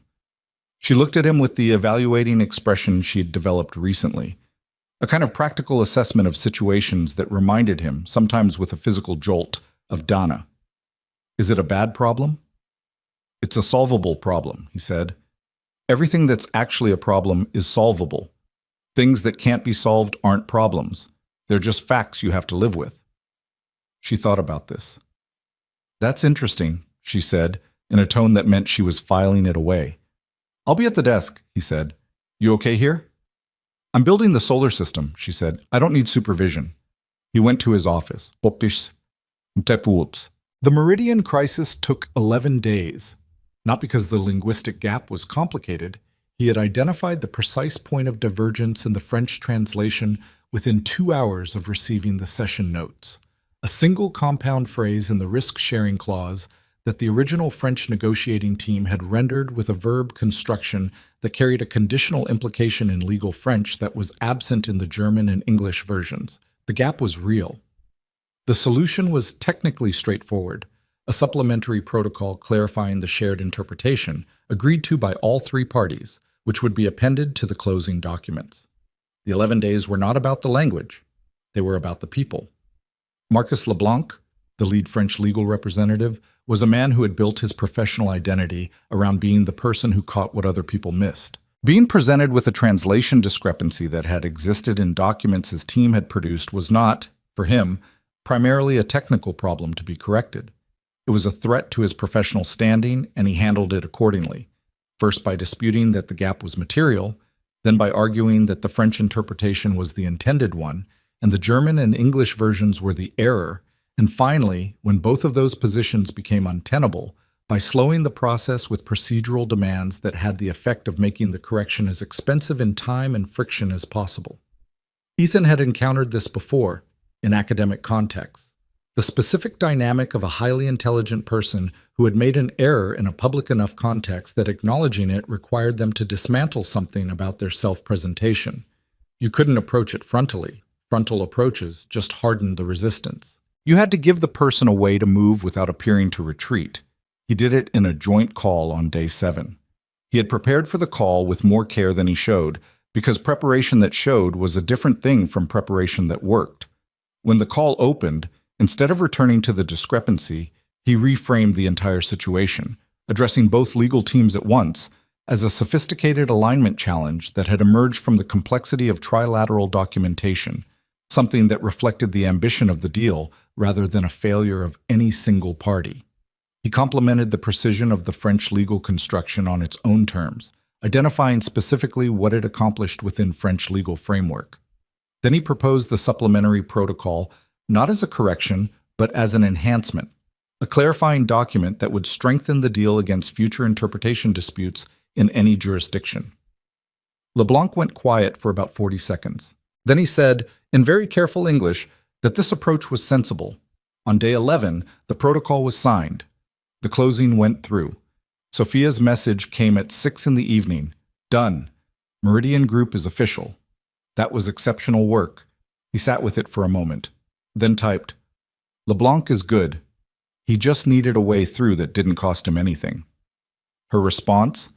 You found it. That's the skill. He closed the laptop. Quote, the thing about a crisis successfully navigated was that it reset the narrative.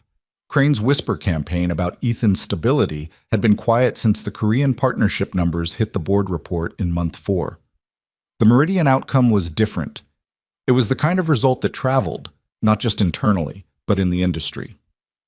3 months later, Ethan was fielding calls from 2 other companies who had heard, through the network channels of the professional world, about a senior communications director who had unfrozen a $120 million deal with a linguistic bridge. He turned down both calls, politely, and reported them to Sophia. You didn't have to tell me, she said. You should know if your people are being approached, he said. She looked at him across the Friday meeting table. What did you tell them? That I was committed here, he said. That I wasn't available. Were you honest about that? The commitment? It was a direct question, the kind she asked without the social padding that most people would have wrapped around it. He'd come to expect this from her. The directness that didn't soften its edges because softening was a form of assumption about the other person's fragility. Yes, he said. I was honest. She nodded. She seemed satisfied with that. In the practical way, she was satisfied with facts that confirmed what she'd assumed. But something else had been building in those Friday meetings, accumulating the way things accumulated when 2 people spent enough honest time together. He was aware of it the way you were aware of something in your peripheral vision. You couldn't look directly at it without it moving, but it was there.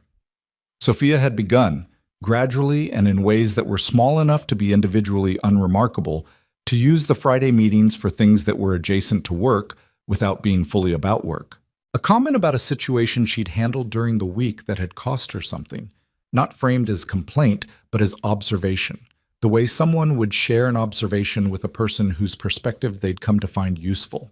A question about how Lily was doing, asked in the specific way of someone who remembered previous answers and was tracking continuity.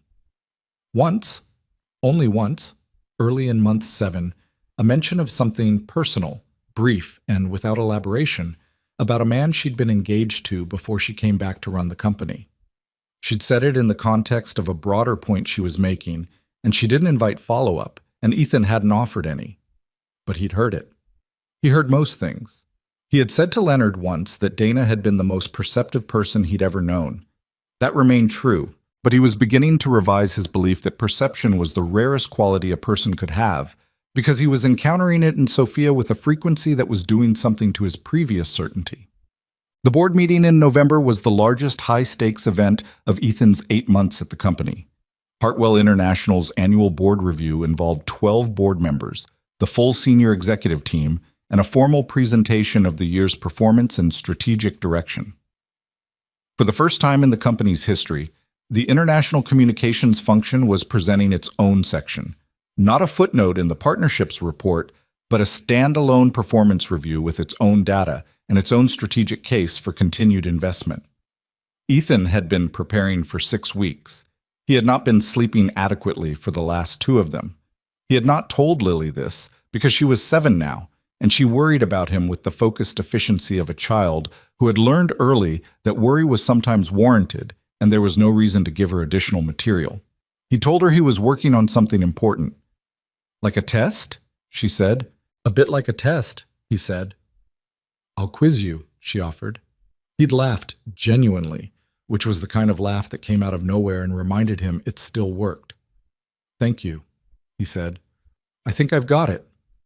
"People always say that before they fail," she said, with the serene confidence of someone who had learned this from observation. "You're 7, he said. "Almost 8, she said. The board meeting was on a Wednesday. He arrived at 43 early, which was the kind of preparation habit that professional pressure reinstated, and found Raymond and Una already in the conference room setting up materials. Una had been in the office until 11 the night before. He knew this because he'd been there until 11 himself, and she looked tired but precise, which was the state Ethan had come to recognize as her operating mode under pressure. "How do you feel?" Raymond asked him. "Ask me at noon," Ethan said. "It's a good presentation," Una said. She said it the way she said most things, as an evaluation, not a reassurance. "It is," he agreed. "The question is whether the board wants to hear it." Crane was in the room when Ethan arrived for the full session. He was positioned near the window, speaking quietly with 2 board members, older men, both from the financial side. And he acknowledged Ethan's entry with a brief, controlled nod that communicated nothing except the fact of acknowledgement. Ethan nodded back and went to his position at the table. Sophia opened the meeting. He watched her do it, the precise, measured confidence with which she moved through the opening, establishing the frame without apology or preamble.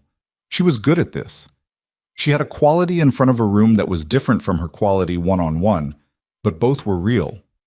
In front of a room, she was more formidable, which was the word he always ended up at when he tried to characterize what she was. Not in the way of someone performing authority, but in the way of someone who had been tested and had not moved. When it was his turn, he stood up. He presented for 22 minutes. He had prepared for 20 minutes.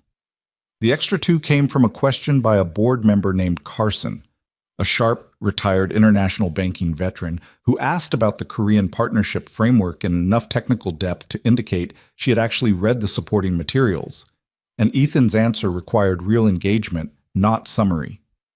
He gave it, watching her face for the signals of whether the depth was landing, and it was. Carson nodded once, sharply, which was the Carson equivalent, he would later learn, of standing applause. When he sat down, the room had the particular quality of a session in which the energy had shifted. Not dramatically. Board meetings didn't work that way. But the attention had changed quality, the way attention changed when people who were prepared to be skeptical encountered something that didn't give them a reason to stay skeptical. After the meeting, during the break before the afternoon session, Crane approached him. He had been expecting this. He had not been expecting what Crane said. "The Meridian Protocol, Nassim," Crane said. He had a coffee cup in one hand and the expression of a man who was recalibrating and doing so carefully. "The linguistic bridge you constructed. I've been in international business development for 20 years. I've seen that problem kill deals. I haven't seen it solved that way." Ethan held his coffee and said nothing, because this was a moment that required listening, not response. "You're very good at what you do," Crane said. It cost him something to say it. Not a great deal, but something. The cost was visible in the slight stiffness of the delivery. "Thank you," Ethan said. Crane nodded. He started to turn away, then paused.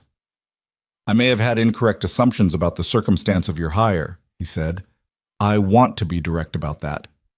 I appreciate that, Ethan said. It doesn't mean I'll stop watching, Crane said. I watch everyone. I know, Ethan said. That's not unreasonable.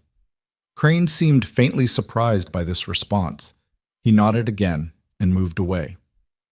Ethan exhaled through his nose and went to find a window. Sophia found him on the 43rd floor terrace 20 minutes later. It was cold. November, the kind of gray afternoon that stripped the last color out of the trees.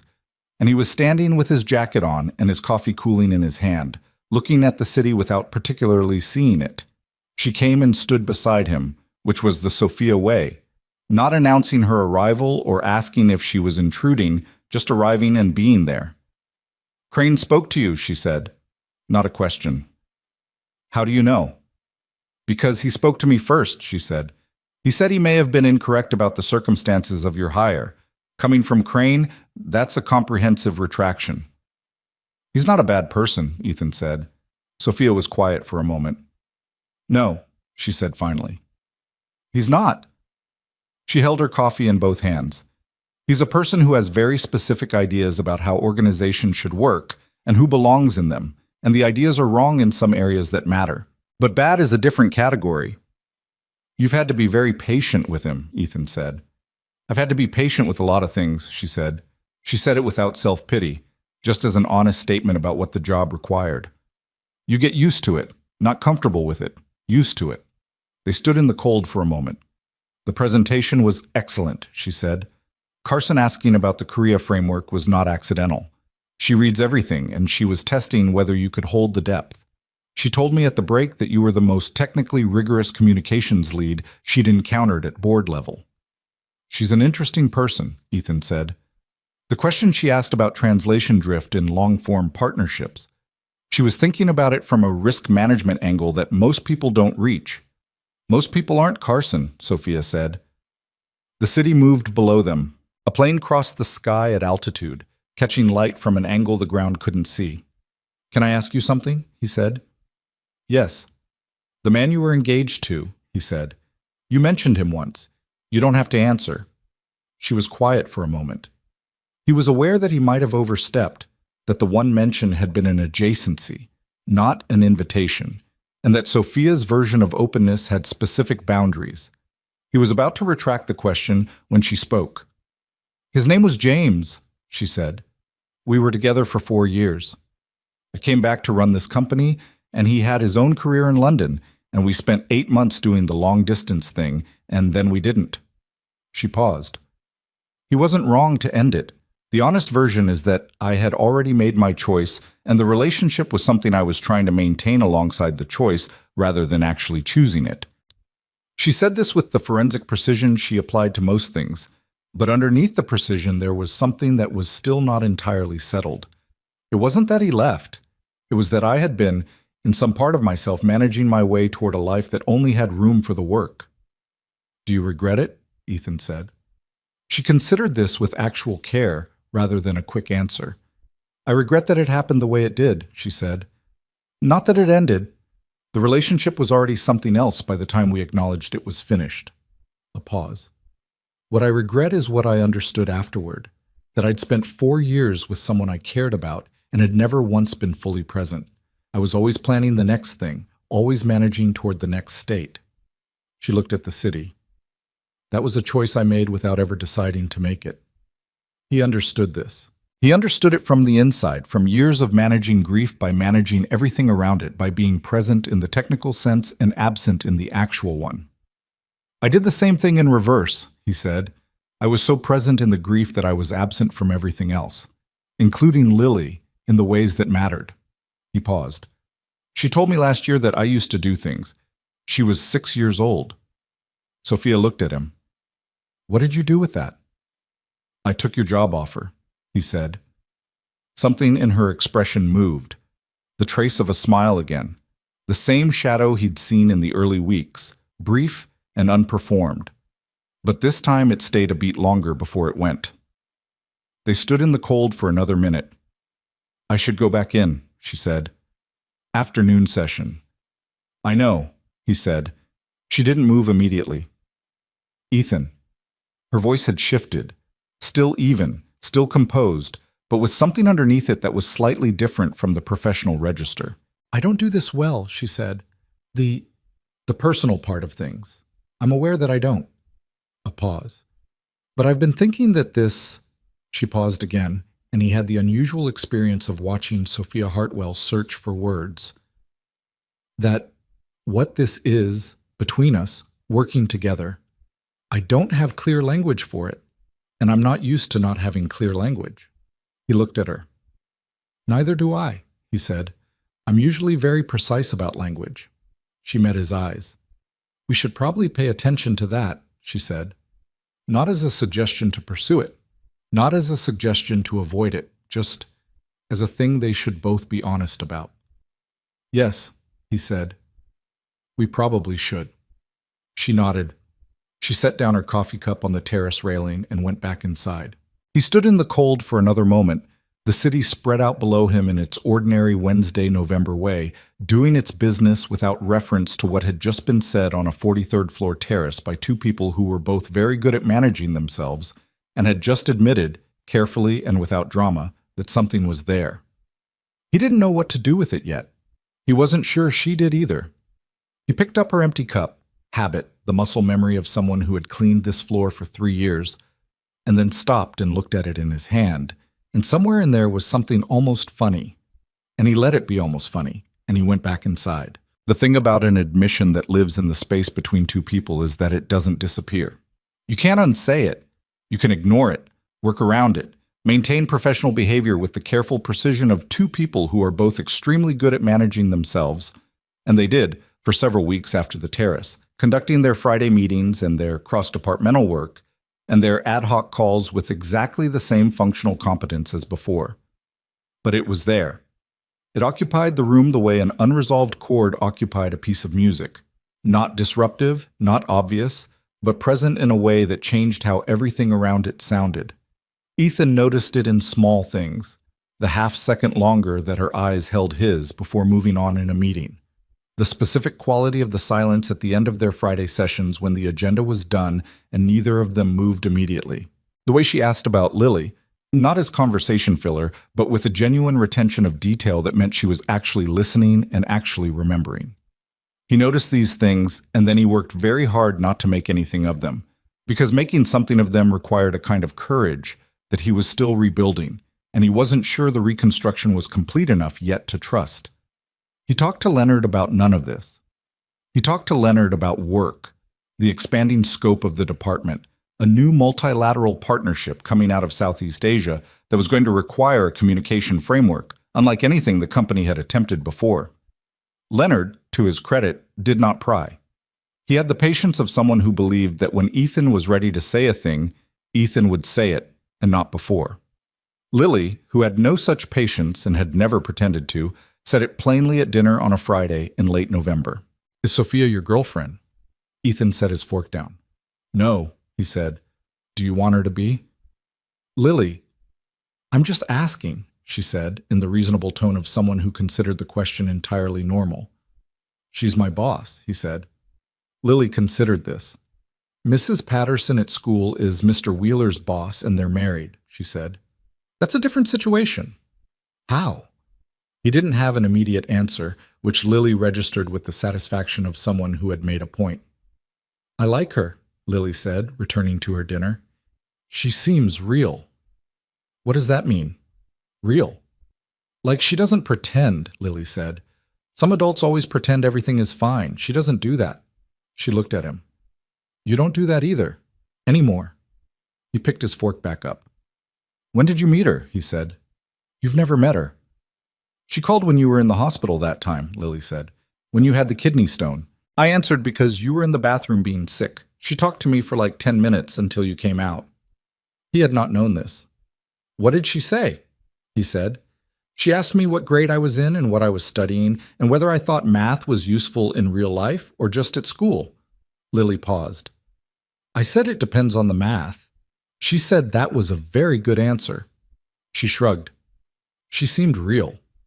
He sat with the information that Sophia Hartwell had spent 10 minutes talking to his 7-year-old daughter about the practical applications of mathematics while he was incapacitated with a kidney stone, and had apparently not mentioned it to him once in the weeks since. He filed that away. December arrived with the particular compressed energy of a month that carried too much in too little time. The company was finalizing the year-end reporting cycle, 3 partnership deals were in various stages of closing, and the Southeast Asia framework that Ethan had been developing since October was ready for its first real-world deployment, a multilateral meeting in the second week of the month involving partners from Vietnam, Singapore, and Japan. With a secondary American investor group whose presence added a layer of cross-cultural complexity that Ethan had built the entire framework around managing. He was also, by the second week of December, operating on approximately 5 hours of sleep a night and not telling anyone. He would have continued not telling anyone if Raymond hadn't walked into his office on a Tuesday morning, looked at him with the evaluating expression of someone who had worked closely with a person for 9 months and knew their baseline and said, "You look terrible." "Thank you," Ethan said. "I mean it functionally," Raymond said. "You're going into the biggest deployment of a framework you've spent 3 months building, and you look like someone who hasn't slept in a week." "It's been 10 days," Ethan said. Raymond pulled a chair over and sat down, which meant he wasn't going to be brief. "What's going on?" Ethan considered deflecting. Then he considered that Raymond had been honest with him consistently for 9 months, and probably deserved the same in return. "December is a complicated month," he said. Raymond waited. "Dana died in December," Ethan said. 3 years ago, the 16th. He said it evenly, the way he said it when he had to say it to someone who needed to know. "It doesn't," he paused, "it doesn't flatten me the way it used to, but the month has a weight to it. I don't sleep well from about the 1st through maybe the 20th. Raymond was quiet for a moment. Then, "Does Lily know that the date is coming?" "She knows her mother died in December," Ethan said. "She was 3. Her memory of Dana is mostly things I've told her in photographs." A pause. "We have a thing we do around the 16th, just us. We look at pictures.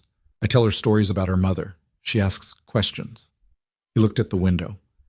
"It's good, actually. It's one of the better things we do. It's the lead-up that's hard." "Do you need time off?" Raymond said. "No, the work helps." He looked at Raymond. "This is not a conversation to have with anyone else on the team." "I know," Raymond said. "And not with Sophia," Ethan said.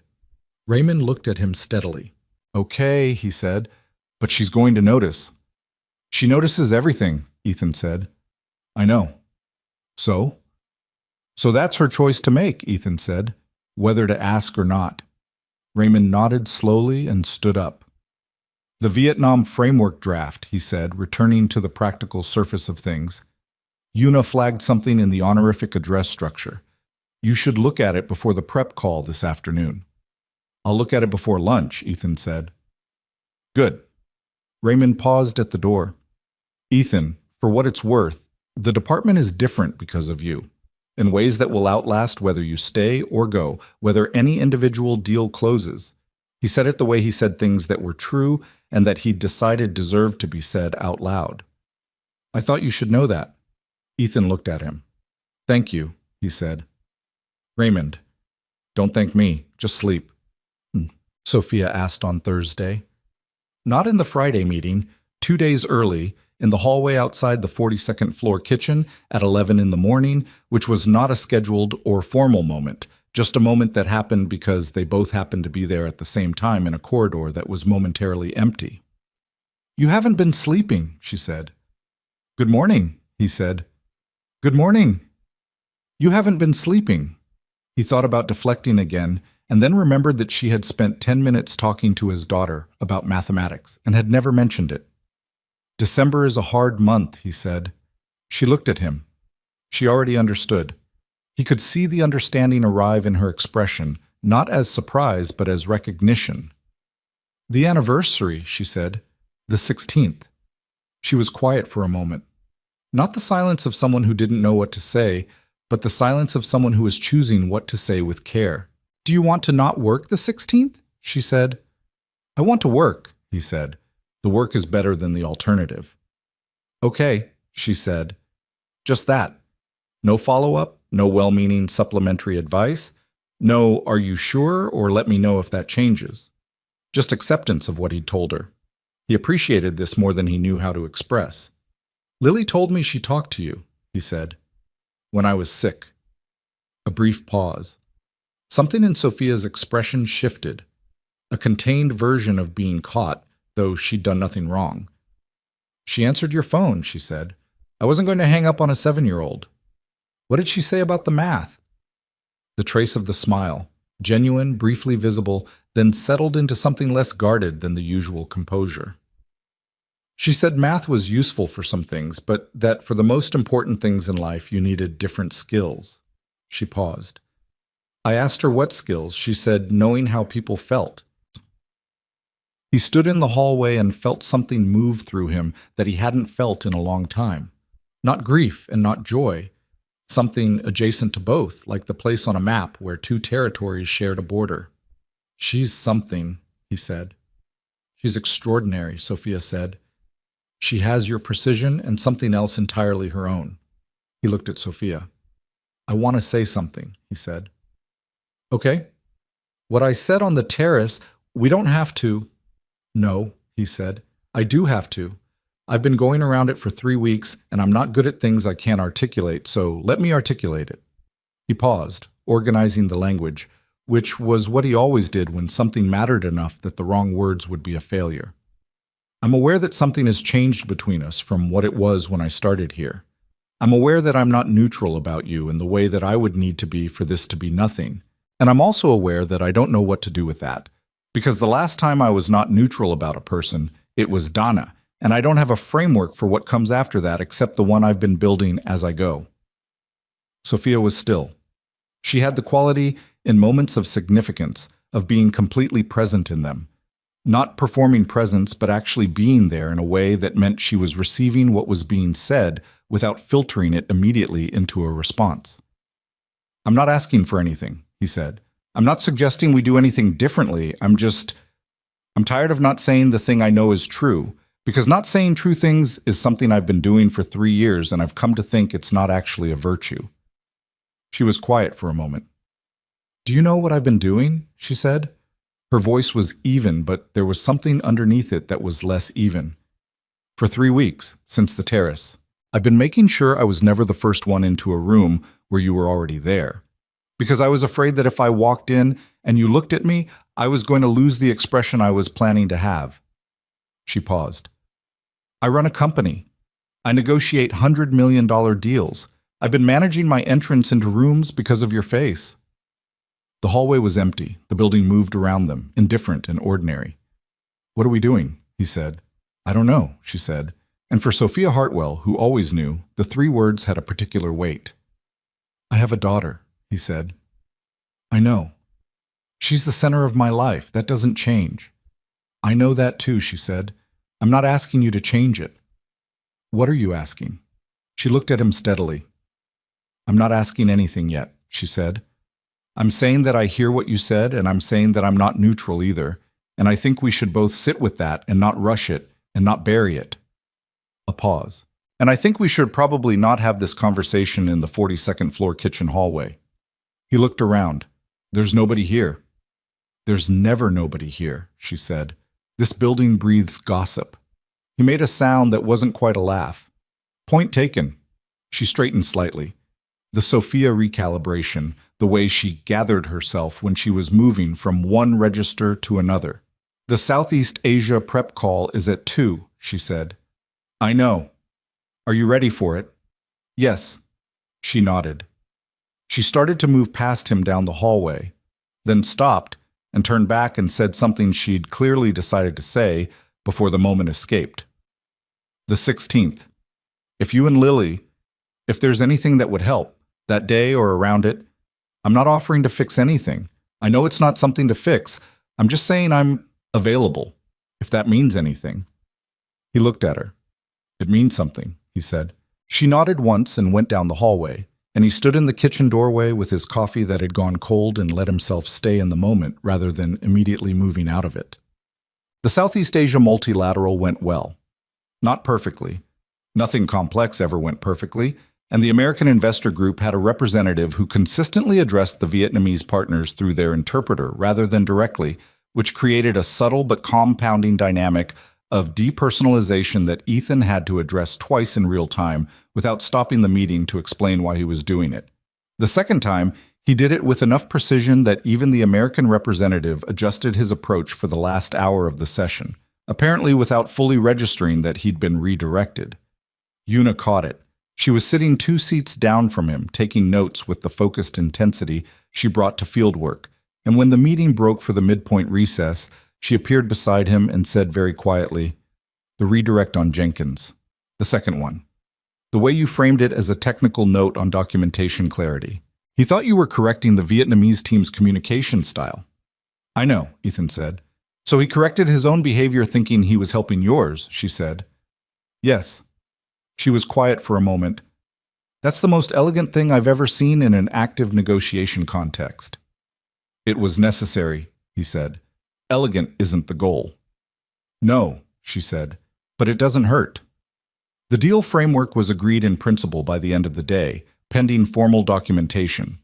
The Vietnamese lead partner, a composed man named Nguyen, who had conducted the entire session with a quietness that Ethan had read correctly as depth rather than deference, found him afterward and spoke to him briefly in Vietnamese, saying something that translated approximately as, "You understood the room. Not everyone does." Ethan replied in kind. The exchange lasted 40 seconds and was the part of the day he would remember most clearly. The 16th fell on a Sunday. He had arranged the day the same way he always arranged it, without structure, without schedule, just him and Lily and the photo albums, and the day to move through at its own pace.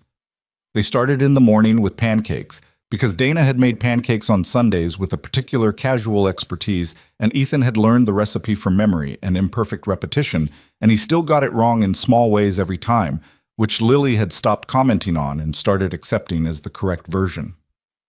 They sat at the kitchen table and looked at the albums for 2 hours.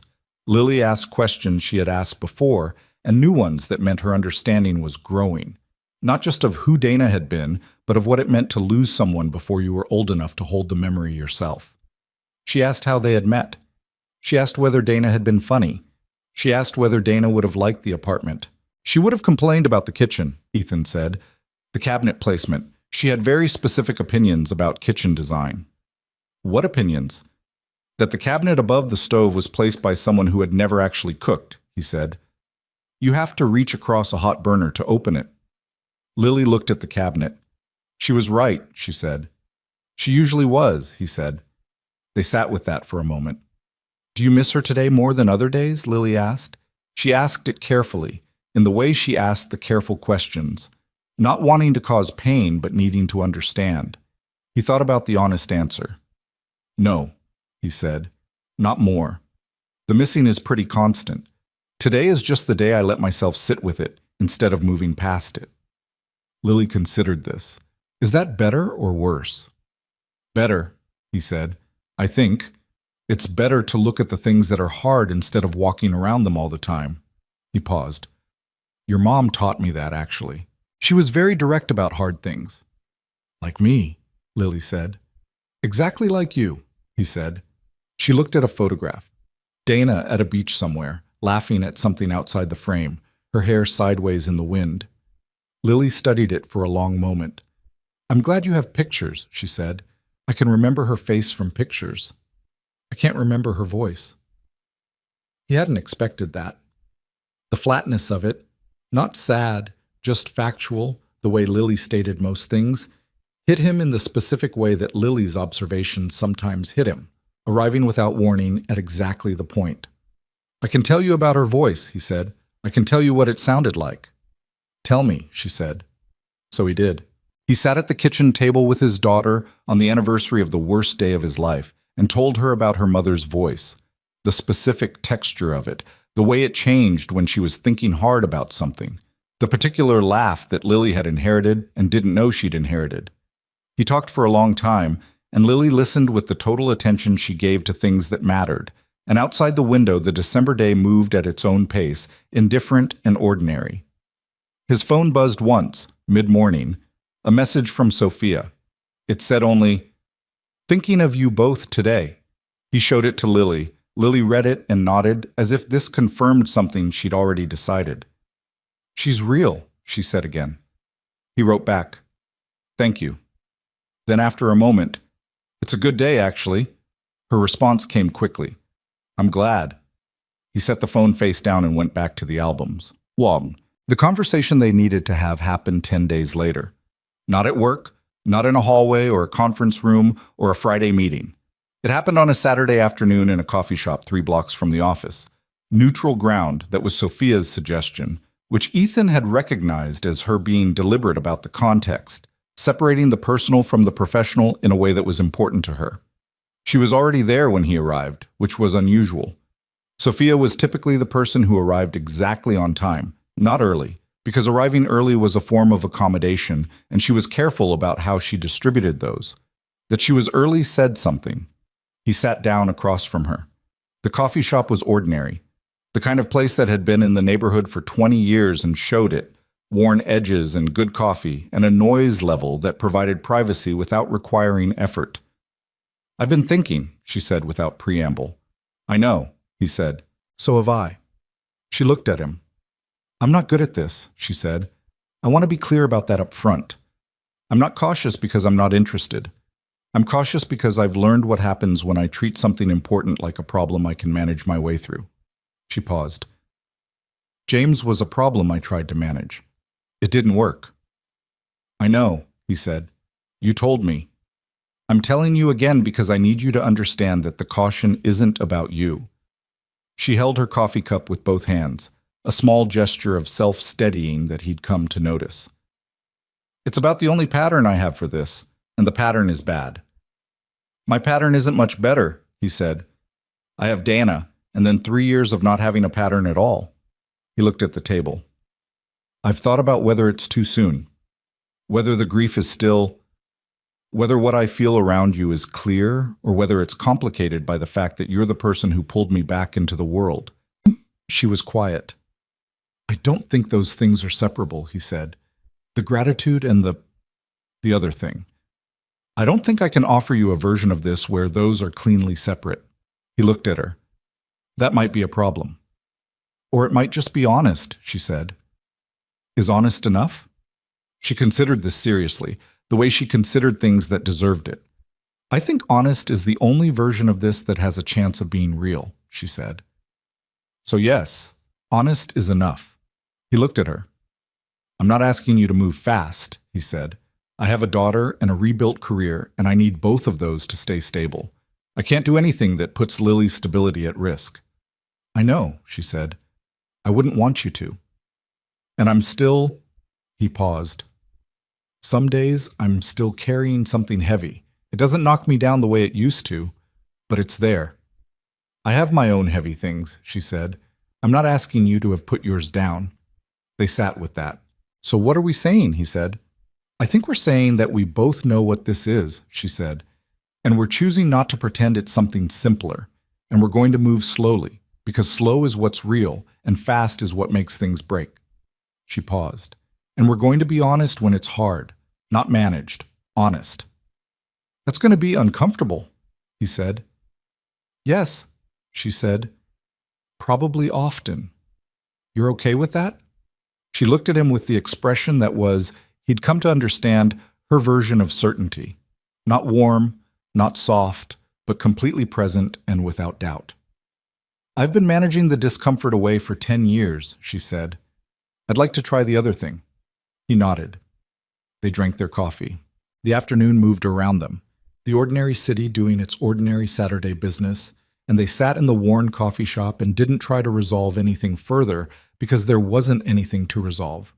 There was only what there was, named now and held without urgency, which was the only way honest things could be held if you wanted them to survive. "She really said that?" he said after a while. "About math and real skills?" "Word for word," Sophia said. He shook his head. "She's 7. Almost 8, I think." He looked at Sophia across the table. "She told me you seemed real," he said. Sophia was quiet for a moment. Something in her expression, the arrangement, the careful composure, all of it, moved aside for just a beat and showed something underneath it, that was neither the CEO nor the composed exterior, but just a person who had heard something that mattered. "That might be the nicest thing anyone said to me in years," she said, quietly, without drama, just the fact of it. "I thought you should know," he said. Outside, December moved toward its end. 3 years since the worst day. 9 months since the night he'd walked into a conference room with a mop and 11 languages and chosen, without fully understanding why, to stop being invisible. He was not the man who had stood in that hallway with his cart, watching through the glass wall at a life he'd put somewhere out of reach. He was not yet whatever came next. He was somewhere in between, which was uncomfortable and unresolved and entirely, stubbornly alive. He finished his coffee. "I should pick up Lily by 4, he said. "I know," she said. "Next Friday," he said. "The meeting." "Yes," she said. "The meeting." They gathered their coats in the ordinary way of two people preparing to go back into their lives, and went out into the December afternoon, not together and not apart, on either side of a door that was open and neither of them had stepped through yet, but that neither of them was pretending wasn't there. It was enough. For now, it was enough. January arrived the way January always did, without ceremony, without the kindness of a gradual transition, just the hard turn of the calendar and the specific cold that came after the holidays, when the decorations were down and the ordinary shape of life reasserted itself without decoration. Ethan noticed, in those first weeks of the new year, that he was waking up differently. Not better, necessarily. He was still up before 6 most mornings, still moved through the pre-dawn apartment with the quiet efficiency of someone who had been doing it alone for years. But there was a quality to the waking that had changed. He lay there in the dark for a moment before getting up, and the moment didn't fill immediately with the low-grade dread that had characterized most of his mornings for 3 years. That first conscious thought awareness of everything that was absent, everything that had to be carried, the weight that arrived before he'd even swung his feet to the floor. The weight was still there. He wasn't going to pretend it wasn't, but it had shifted in the way that weight shifted when you'd been carrying something long enough that your body had adjusted to it. Not lighter, exactly, but differently distributed. Something you carried with you rather than something carrying you. He thought about this while he made coffee, and then Lily appeared in the kitchen doorway with her hair still sideways from sleep and her stuffed rabbit under one arm. And the thought dissolved the way thoughts dissolved when a 7-year-old who was almost 8 walked into the room and required your actual attention. "It's cold," she announced. "It's January," he said. "They're the same thing," she said, and climbed onto her kitchen chair with the practiced efficiency of someone who had been doing this in the same chair since she was 4. He put the oatmeal on and watched her pull the rabbit into her lap and begin a quiet, one-sided conversation with it about the injustice of January, and he thought, this is what survived. This right here. The ordinary Tuesday morning with the sideways hair and the rabbit and the complaint about the cold. 3 years of trying to keep this intact while everything else was falling, and it was intact. She was intact. She was, in fact, more than intact. She was a person, a specific and particular person with opinions about math and an instinct for recognizing when adults were real, and a laugh that came from her mother and a directness that was her own, and she was sitting in his kitchen on a January morning talking to a stuffed rabbit. He had not destroyed this. That mattered. He put the oatmeal in front of her and she looked up from the rabbit and said, without transition, "Is Sophia coming to my school play?" He blinked. "What?" "We're doing a play in February," she said. "About explorers. I'm Amelia Earhart. Mrs. Kim said we could invite family." "I'll be there," he said. "I know you'll be there," she said, with the patience of someone addressing a point that had never been in question. "I'm asking about Sophia." He sat down across from her. "Why would Sophia come to your school play?" Lily looked at him with the expression she used when she felt a question was not as complicated as the asker was making it. "Because she knows me," she said, "and she seems like she'd want to." "You've talked to her once," he said, "on the phone." "We've talked more than that," Lily said. He stopped. "What?" "She calls sometimes," Lily said, eating her oatmeal with the systematic efficiency she brought to all meals. "When you're in the shower or picking up groceries, we talk." Ethan sat with this information for a moment. Since when? He said. Since like October, she said. She asked me once if I'd started the new math unit, and I told her about fractions, and she said fractions were actually useful because of cooking, and I said I didn't really cook, and she said she'd teach me if I wanted. She looked up. Can she? Teach me? He stared at his daughter. You two have been having regular phone conversations, he said, for 3 months. Not regular, Lily said. Just sometimes, maybe once a week. She registered his expression. Was that wrong? She always asked if you were home first, to make sure you knew she was calling. She told you to check if I was home? She said she didn't want to call behind your back, Lily said. She said that wasn't the kind of person she wanted to be. She paused. I told her you were usually in the shower at that time. She said that was not the point. He sat in the January morning in his kitchen and processed the image of Sophia Hartwell, CEO, woman who ran boardrooms, person who negotiated with the precision of a surgeon, calling his daughter weekly to discuss fractions and cooking and apparently managing the ethics of those calls with the same directness she brought to everything else. She wants to teach you to cook, he said. She said she wasn't very good at it, Lily said, but she was learning. She said it was better to learn something with someone than to learn it alone. She shrugged, in the way she shrugged when adult behavior confirmed something she'd already understood. So can she? I'll talk to her, he said. Okay, Lily said, and went back to her oatmeal with the serenity of someone who had raised the issue, received an appropriate response, and was done with it. He talked to Sophia on Friday, not in the meeting, before it, in the 10 minutes before Marcus appeared to say the full team was ready, when it was just the two of them in the small conference room with the round table and the morning light coming in at a low January angle. October, he said. She looked at him. She told you. She wants to know if you're coming to the school play. Sophia was quiet for a moment. He watched her expression. The slight tension of someone uncertain how something is going to land. It was, he realized, the same expression she'd had in the coffee shop when Lily's comment had moved through the composure and found the person underneath. I should have told you, she said. She said you asked if I was home, so you weren't hiding it. I wasn't hiding it, she said. She paused.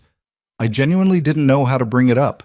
Every time I thought about saying it, I couldn't find the right framing, which is embarrassing given what I do for a living. You're better with corporate language than personal language, he said. Yes, she said. Significantly. He looked at her. How did it start? The kidney stone call, she said. She answered your phone, and I thought I was just going to leave a message, but she started talking and A pause. She's very easy to talk to. She doesn't perform for adults. She just talks. Something in her face had softened slightly. I called back the following week to ask how you were recovering, and she answered again, and we talked for 20 minutes about the solar system. She met his eyes. I should have told you immediately. I know. Why didn't you? She held his gaze. Because it mattered to me, she said, and I didn't know yet what you'd do with it. Whether you'd... She stopped. Whether I'd pull back, he said. Yes. He thought about this honestly. Whether 3 months ago he would have. Whether the knowledge that Sophia had formed a genuine connection with Lily, independent of him, real enough that his daughter had absorbed it into her weekly routine without drama, would have frightened him into distance. He thought it might have. The school play is February 14th, he said. She blinked. That's Valentine's Day. Mrs. Kim has a sense of humor, he said. Lily is playing Amelia Earhart. A beat.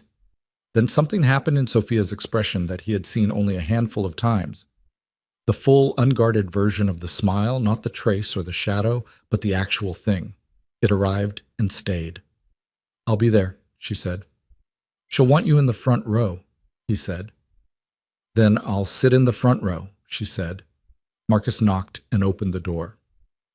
Team's ready. They went into the meeting. The first quarter of the new year moved with a momentum that felt, for the first time in longer than Ethan could clearly account for, like forward motion rather than managed stasis. The Southeast Asia partnerships were formalizing. The framework Ethan's team had built was being adapted by 2 other departments as a model for their own international engagement, not because anyone had mandated it, but because it worked visibly and people had noticed. Una was presenting at an industry conference in March, the first time someone from the Hartwell Communications team had been invited to speak externally in 4 years. Raymond had started mentoring a junior analyst from the legal department who wanted to understand the cross-cultural dimensions of contract language. The department had become, without anyone announcing it, a place where people wanted to work. Ethan noticed this the way he noticed most things, by its effects rather than its announcement. The small signals, the analyst from legal who found reasons to drop by, the partnerships director who started CCing Ethan on correspondence that she hadn't previously thought to include. The quality of attention in his team's meetings, the way Una and Raymond had begun to push back on his framing when they thought it was wrong, which was the truest indicator he knew of a healthy working environment. People who trusted the room enough to disagree in it. He had built this. Not alone. Raymond and Claire and Una had built it with him, and Sophia had created the conditions by making the hire and defending it. But he had been part of building something real. He thought about this sometimes and then tried not to think about it too much, because the part of him that had spent 3 years managing his own expectations downward was still a little suspicious of satisfaction. Leonard called in late January and Ethan told him about the department, the partnerships, the conference invitation for Una. Leonard listened, and then he said, "You sound different." "Different how?" "Like yourself," Leonard said. "The version of yourself I knew 10 years ago, before, He stopped himself. "Just like yourself." Ethan didn't have an immediate answer. "It's not the same," he said finally. "I'm not who I was at 28. "No," Leonard said. "You're better." The 28-year-old was brilliant and had no idea what things cost. A pause. "The current version knows what things cost and does them anyway. That's a different kind of person." He held that for a while after the call ended, knowing what things cost and doing them anyway. He turned that over, the way he turned over language that he thought was trying to say something true. Crane stopped by his office on a Thursday morning in February, which had never happened before. He knocked, which meant he was managing the interaction consciously, and appeared in the doorway with the expression of a man who had decided something and was going through with it. "Do you have a few minutes?" Crane said. "Yes," Ethan said. Crane sat down in the chair across the desk and placed his hands flat on his knees, which was a body language tell Ethan had noticed before, the gesture of someone who was grounding themselves before saying something effortful. "I have a situation," Crane said. "In the Milan office. There's a partnership we've been building with an Italian infrastructure group. 18 months of development, substantial commitment from both sides. The regional director has been managing communications, but the Italian team has raised concerns about tone." He paused. "Specifically, they feel the recent correspondence has been, their word was freddo, cold. In Italian professional culture, warmth in written correspondence is not decorative," Ethan said. "It functions as a relational signal. Removing it reads as a change in commitment, not just a change in style." "Yes," Crane said. "That's essentially what they communicated, though it took 3 calls to understand what they were actually saying." "They wouldn't say it directly," Ethan said. "That would be impolite. They'd keep raising tone concerns until someone understood the actual issue." Crane nodded slowly. "Can you fix it?" "I can fix the correspondence and build a short framework for the regional director," Ethan said. "The relationship isn't damaged if we address it in the next 2 weeks. After that, it starts to harden." 2 weeks? Crane said. "I'll need the correspondence history and direct access to the Italian counterpart for 1 call. You'll have both by end of day," Crane said. He stood up and then did the thing he'd done once before. Stopped at the door, turned back, said the effortful thing. "I want to be direct with you about something." "Okay," Ethan said. "I was wrong about you," Crane said. "Not partially wrong. Wrong in the way that came from assumptions I'd made before I had any actual information." He said it with the stiffness of a man who was not practiced at this, but had decided it needed to be done properly. "That affected how I treated you in your first months here, and I'm aware that it cost you something, not just professionally, personally. The things that circulated about your fitness for the role. I didn't start those, but I didn't stop them either. I could have. The office was quiet. I know, Ethan said. I wanted to say it directly, Crane said. Not because it changes anything, just because it's what honest people do. Ethan looked at him. It does change something, he said. Maybe not the history, but it changes now. Crane nodded. He left without further ceremony, which was the correct way to leave after saying something like that. Not waiting for more absolution than had been offered. Not retreating into small talk to soften the weight of the admission. Just saying it and going. Ethan sat for a moment in the quiet. He thought about the word Crane had used without knowing he was using it. What honest people do. He had said something similar to Sophia in December. She had said it back to him a different way. It was becoming, without planning, the thing their lives were organized around. Not comfort, not ease, not the managed version of things that kept the surfaces smooth. Just honesty, the practice of it daily, imperfect, sometimes uncomfortable, usually worth it. He pulled up the Milan correspondence file when it arrived at 3 in the afternoon and went to work.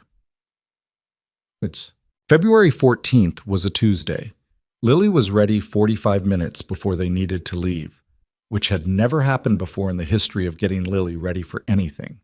She was wearing the brown leather jacket that served as her Amelia Earhart costume, a thrift store find that Mrs. Kim had sourced and that Lily had been wearing around the apartment for 2 weeks in preparation. And her hair was pulled back in the style that her teacher had demonstrated, and she was sitting on the couch with her hands in her lap with the specific stillness of a person who was operating on pure performance adrenaline and containing it through force of will. You look good, Ethan said. I know, she said, without vanity, just assessment. Are you nervous? A little, she said, but the good kind. There's a good kind? Yes, she said. Mrs. Kim says nerves mean you care. If you didn't care, you wouldn't be nervous. She paused. I think that's true. I don't get nervous about things that don't matter. He sat down beside her on the couch. Your mom would have loved this, he said. Lily turned and looked at him directly. Tell me something she would have said, right now, if she were here. He thought about Dana, about the specific Donna who would have been sitting in this living room watching her daughter in a thrift store leather jacket prepare to play a pilot. The Dana who had strong opinions about cabinet placement and who laughed at things that were actually funny rather than things that were supposed to be funny, and she would have taken about 40 photographs already, he said, and she would have said that you inherited the serious face from her and the stubbornness from me. Lily smiled. Small, private, the smile for things that were both happy and sad at the same time. Am I stubborn? Catastrophically, he said. Good, she said. The doorbell rang. Lily was off the couch before Ethan fully registered it, across the living room and pulling the door open with the directness of a child who had been expecting this and was not going to pretend otherwise. Sophia was in the hallway. She was wearing a coat he hadn't seen before, dark green, and she was holding something. A small paper bag, the kind from a bakery. I brought something for afterward, she said. For after the show. Celebration supplies. Lily looked at the bag. What kind? Croissants, Sophia said. The good ones. From the place on Mercer Street. I've never had those, Lily said. They're extraordinary, Sophia said. You deserve extraordinary things tonight. She looked at Lily properly, taking in the jacket, the hair, the careful stillness of opening night energy. You look exactly right, she said. That's what I said, Lily told Ethan. She did, he confirmed. Sophia looked at him over Lily's head. Something passed between them. Not words, not even a full expression, just a beat of mutual acknowledgement that contained everything the months had accumulated and didn't need to say any of it out loud. We should go, Lily said. We shouldn't be late. Amelia Earhart was never late, Sophia said. Lily looked at her. How do you know? I don't, Sophia said. I made that up. It sounded right. Lily considered this. I think she probably wasn't, she said. She seemed like a person who was on time. She took both of their hands, one in each of hers, the move of a child who had decided something and was not going to make a production of it, and pulled them toward the door. They went. Bob. The school gymnasium had been transformed in the way school gymnasiums were always transformed for events like this. Folding chairs in uneven rows, a backdrop painted by the art class depicting clouds and a horizon line, a hand-lettered banner that said, "Fearless Explorers," in colors that had clearly been chosen by committee. It smelled like floor polish and auditorium heat and the particular energy of 47 children who had been told to wait quietly and were managing this with varying degrees of success. Sophia sat in the front row. She sat between Ethan and a father named Marcus, whose daughter was playing Sacagawea, and she held the paper program with the same focused attention she brought to meeting documents. And when the lights dimmed and the music started, a recording of something vaguely adventurous from the school's audio library, she was completely present in the way that she was completely present when things mattered. Lily came on in the third scene. She walked onto the stage with her hands in the pockets of the leather jacket and her chin slightly up, and she delivered her lines about navigation and sky and the irrelevance of what other people believed was possible in a voice that was clear and unhurried and entirely her own. She was not performing confidence. She had it. Ethan watched his daughter and felt the compound thing again. The grief and the gratitude layered over each other so thoroughly they were no longer separable. The awareness that Dana wasn't here for this running alongside the awareness that he was, that he had made it to this folding chair in this gymnasium in this life, and that the person beside him had in some fundamental way been part of how. He didn't try to resolve those things into a single feeling. He had stopped trying to do that. He let them both be true. When Lily's scene ended and she walked off stage, she turned at the edge of the curtain, just for a second, just long enough, and looked directly at the front row. Not at Ethan, at both of them. Then she was gone into the wings. Beside him, Sophia exhaled slowly. "She looked at us," Sophia said very quietly. "Yes," he said. A pause. "Both of us," she said.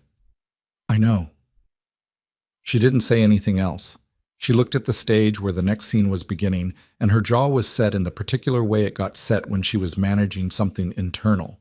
And after a moment, she reached into the space between their chairs, and her hand found his and stayed there. Neither of them made anything of it.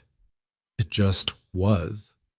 They ate the croissants at the kitchen table at 9 o'clock, after Lily had changed out of the costume and performed a comprehensive debrief of every moment of the production and rated her own performance as a 7 out of 10 because she had stumbled slightly on one word in the second speech, and she did not give herself 10 out of 10 for stumbles.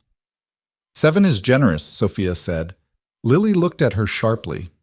For a stumble, Sophia said. If I stumble in a presentation, I give myself a 5, maximum.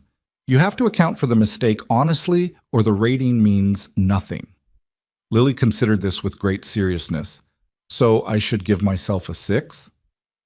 What do you think you deserved on everything except the stumble? 9, Lily said. Then average them, Sophia said. 9 plus 5 divided by 2 is 7. Your instinct was mathematically correct. Lily looked delighted. I did the math without doing the math. That's what good instincts are, Sophia said. Calculations you've already run.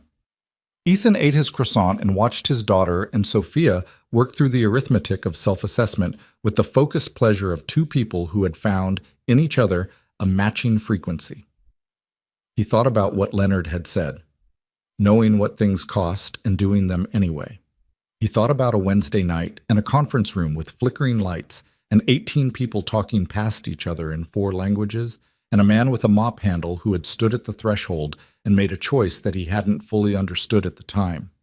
He had thought, for a long time, that the choice had been about the deal, about the $300 million, or the professional reflex, or even the obscure feeling that something useful was being wasted.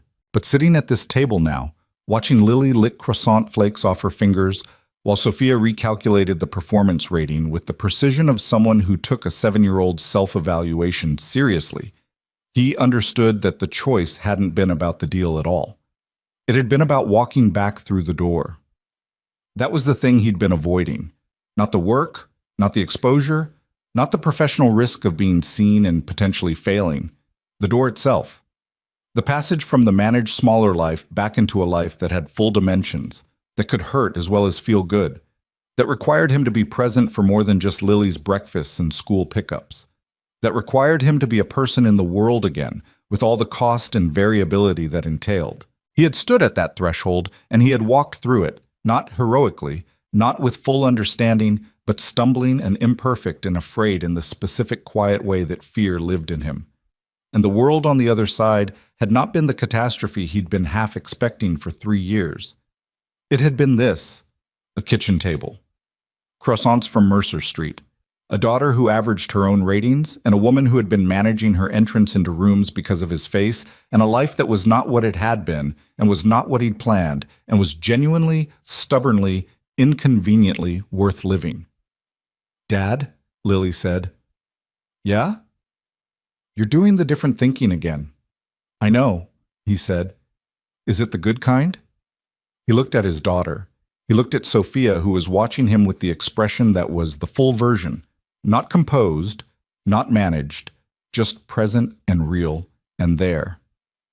"Yes," he said, "the good kind." Lily accepted this and finished her croissant. And later, after Lily was in bed, after Sophia had said goodnight in the doorway with the quiet ease of someone who was beginning to know how to occupy the space without filling it too much, Ethan sat in his home office in the dark and did something he hadn't done in a long time.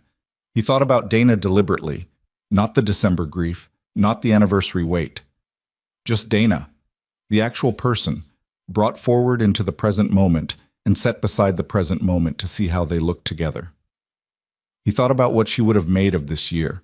The conference room, the job offer sitting on the kitchen table for 4 days, the Korean partnership and the Meridian deal, and Daniel Crane's recalibration, and a front row seat at a school play. He thought about what she would have made of Sophia, a woman who was precise and demanding, and had strong opinions about relational standing in corporate communication, and had spent 3 months talking to Lily about fractions, and had sat in the front row and let her hand find his in the dark, and had been, by Lily's accounting, real.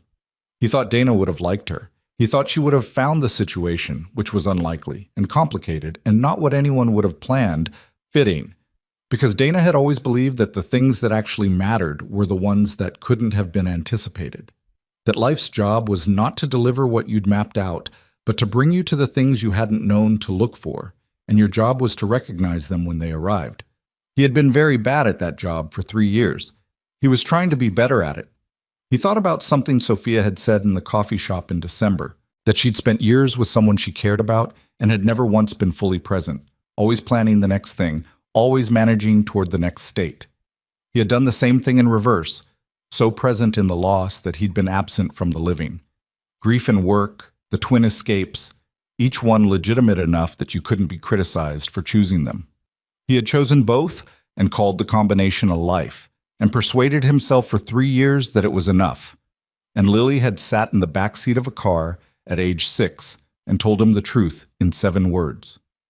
The truth was not comfortable. The truth was that hiding was not grieving, and silence was not peace, and a smaller life was not a safer one. It was just smaller. And the cost of smallness was not paid by you alone. It was paid by the people around you who needed you to be large enough to hold them. Lily had needed him to be large enough to hold her. He had been trying. He was still trying. He thought, sitting in the dark office, that he was getting better at it. He opened his laptop, not to work, just to write, the way he used to write when he was processing something too large for thought alone. He opened a document and put a cursor on a blank page and sat with it for a moment. Then he typed a single line. The goal was never the deal. He looked at it. The goal had been the door, the return, the choice, made in a corridor outside a conference room with a mop handle in his hands and 11 languages in his head, to stop being invisible. Visibility was not comfortable. He had learned this thoroughly. Visibility meant Crane and the whispers and the scrutiny and the Friday meetings where things got said that had consequences. It meant standing in a front row and feeling everything that happened on stage. It meant a kitchen table and a 7-year-old's accounting and a woman who called his daughter about fractions because she had found, in that conversation, something she hadn't expected and hadn't known she was looking for. Visibility meant being findable, by the good things and the hard things both. He had spent 3 years making himself unfindable and calling it protection. He understood now that it was not protection. It was preemptive surrender, a way of ensuring that nothing more could be taken by ensuring there was nothing more to take. Lily had not deserved a father who had preemptively surrendered. Dana, the Dana he carried, the specific and particular person who had driven a hard bargain with reality and refused most of its comfortable fictions, would not have endorsed it either. He closed the laptop. The apartment was quiet around him.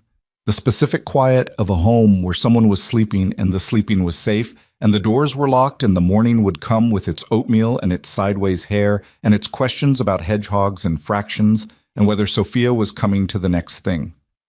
He was not finished. He would not arrive, in any clean final sense, at a place where the grief was done and the uncertainty was resolved and the life was ordered and complete. That was not the way it worked, and he had stopped expecting it to work that way. There would be Decembers. There would be mornings when the wait was worse than others. There would be moments, probably, when the old reflex toward smallness reasserted itself, and he would have to choose again, and the choosing would not get easier just because he'd done it before. But there would also be this, the table and the croissants and the rating system and the hand in the dark. The work that was genuinely worth doing, with people who were genuinely worth doing it with. The daughter who had never stopped seeing him clearly, not even during the years when clarity was not what he was offering, and who had waited with the patient ferocity of someone who understood, at 6 years old, that her father was still in there somewhere and that eventually he would find his way back. He had found his way back. Not to the life he'd had. That life was gone, and he had made some peace with its goneness, and he was continuing to make peace with it in the ongoing way that was the only way peace got made with real losses. But back to living. Back to being a person who occupied his life fully rather than managed it from a careful distance. The man who had cleaned the floors of this building for 2 years and 7 months. The man who had moved through those hallways in the specific invisibility of someone who had decided that being seen was more dangerous than being overlooked. That man had walked into a room on a Wednesday night and interrupted a $300 million negotiation in a maintenance uniform and 11 languages, and the world had not ended. It had in fact begun. That was the thing about the door. You stood at the threshold and you looked at what was on the other side and you felt everything that could go wrong. Every version of the story where you stepped through and lost something, and the fear was real, and the risk was real, and none of that was the reason to stay. The reason to go through was simpler than courage. It was just this. The life you were protecting by staying out was not the life you actually wanted. It was the life that had survived the worst thing, carefully preserved in its post-disaster form, functional and incomplete. The life worth living was on the other side of the door. You had to walk through it. He sat in the dark for another minute. Then he turned off the desk lamp and went to bed. And he slept. Not easily, not without the ordinary restlessness of a mind that still carried more than its share, but fully. The way a person slept who had, for the first time in a long time, know where they were hiding from. In the morning there would be oatmeal and a school run and a message from Sophia about the Milan correspondence and a call with Una about the March conference and the next thing and the next thing after that, and the ordinary forward motion of a life lived out in the open. It was enough. It was, in every way that mattered, more than enough.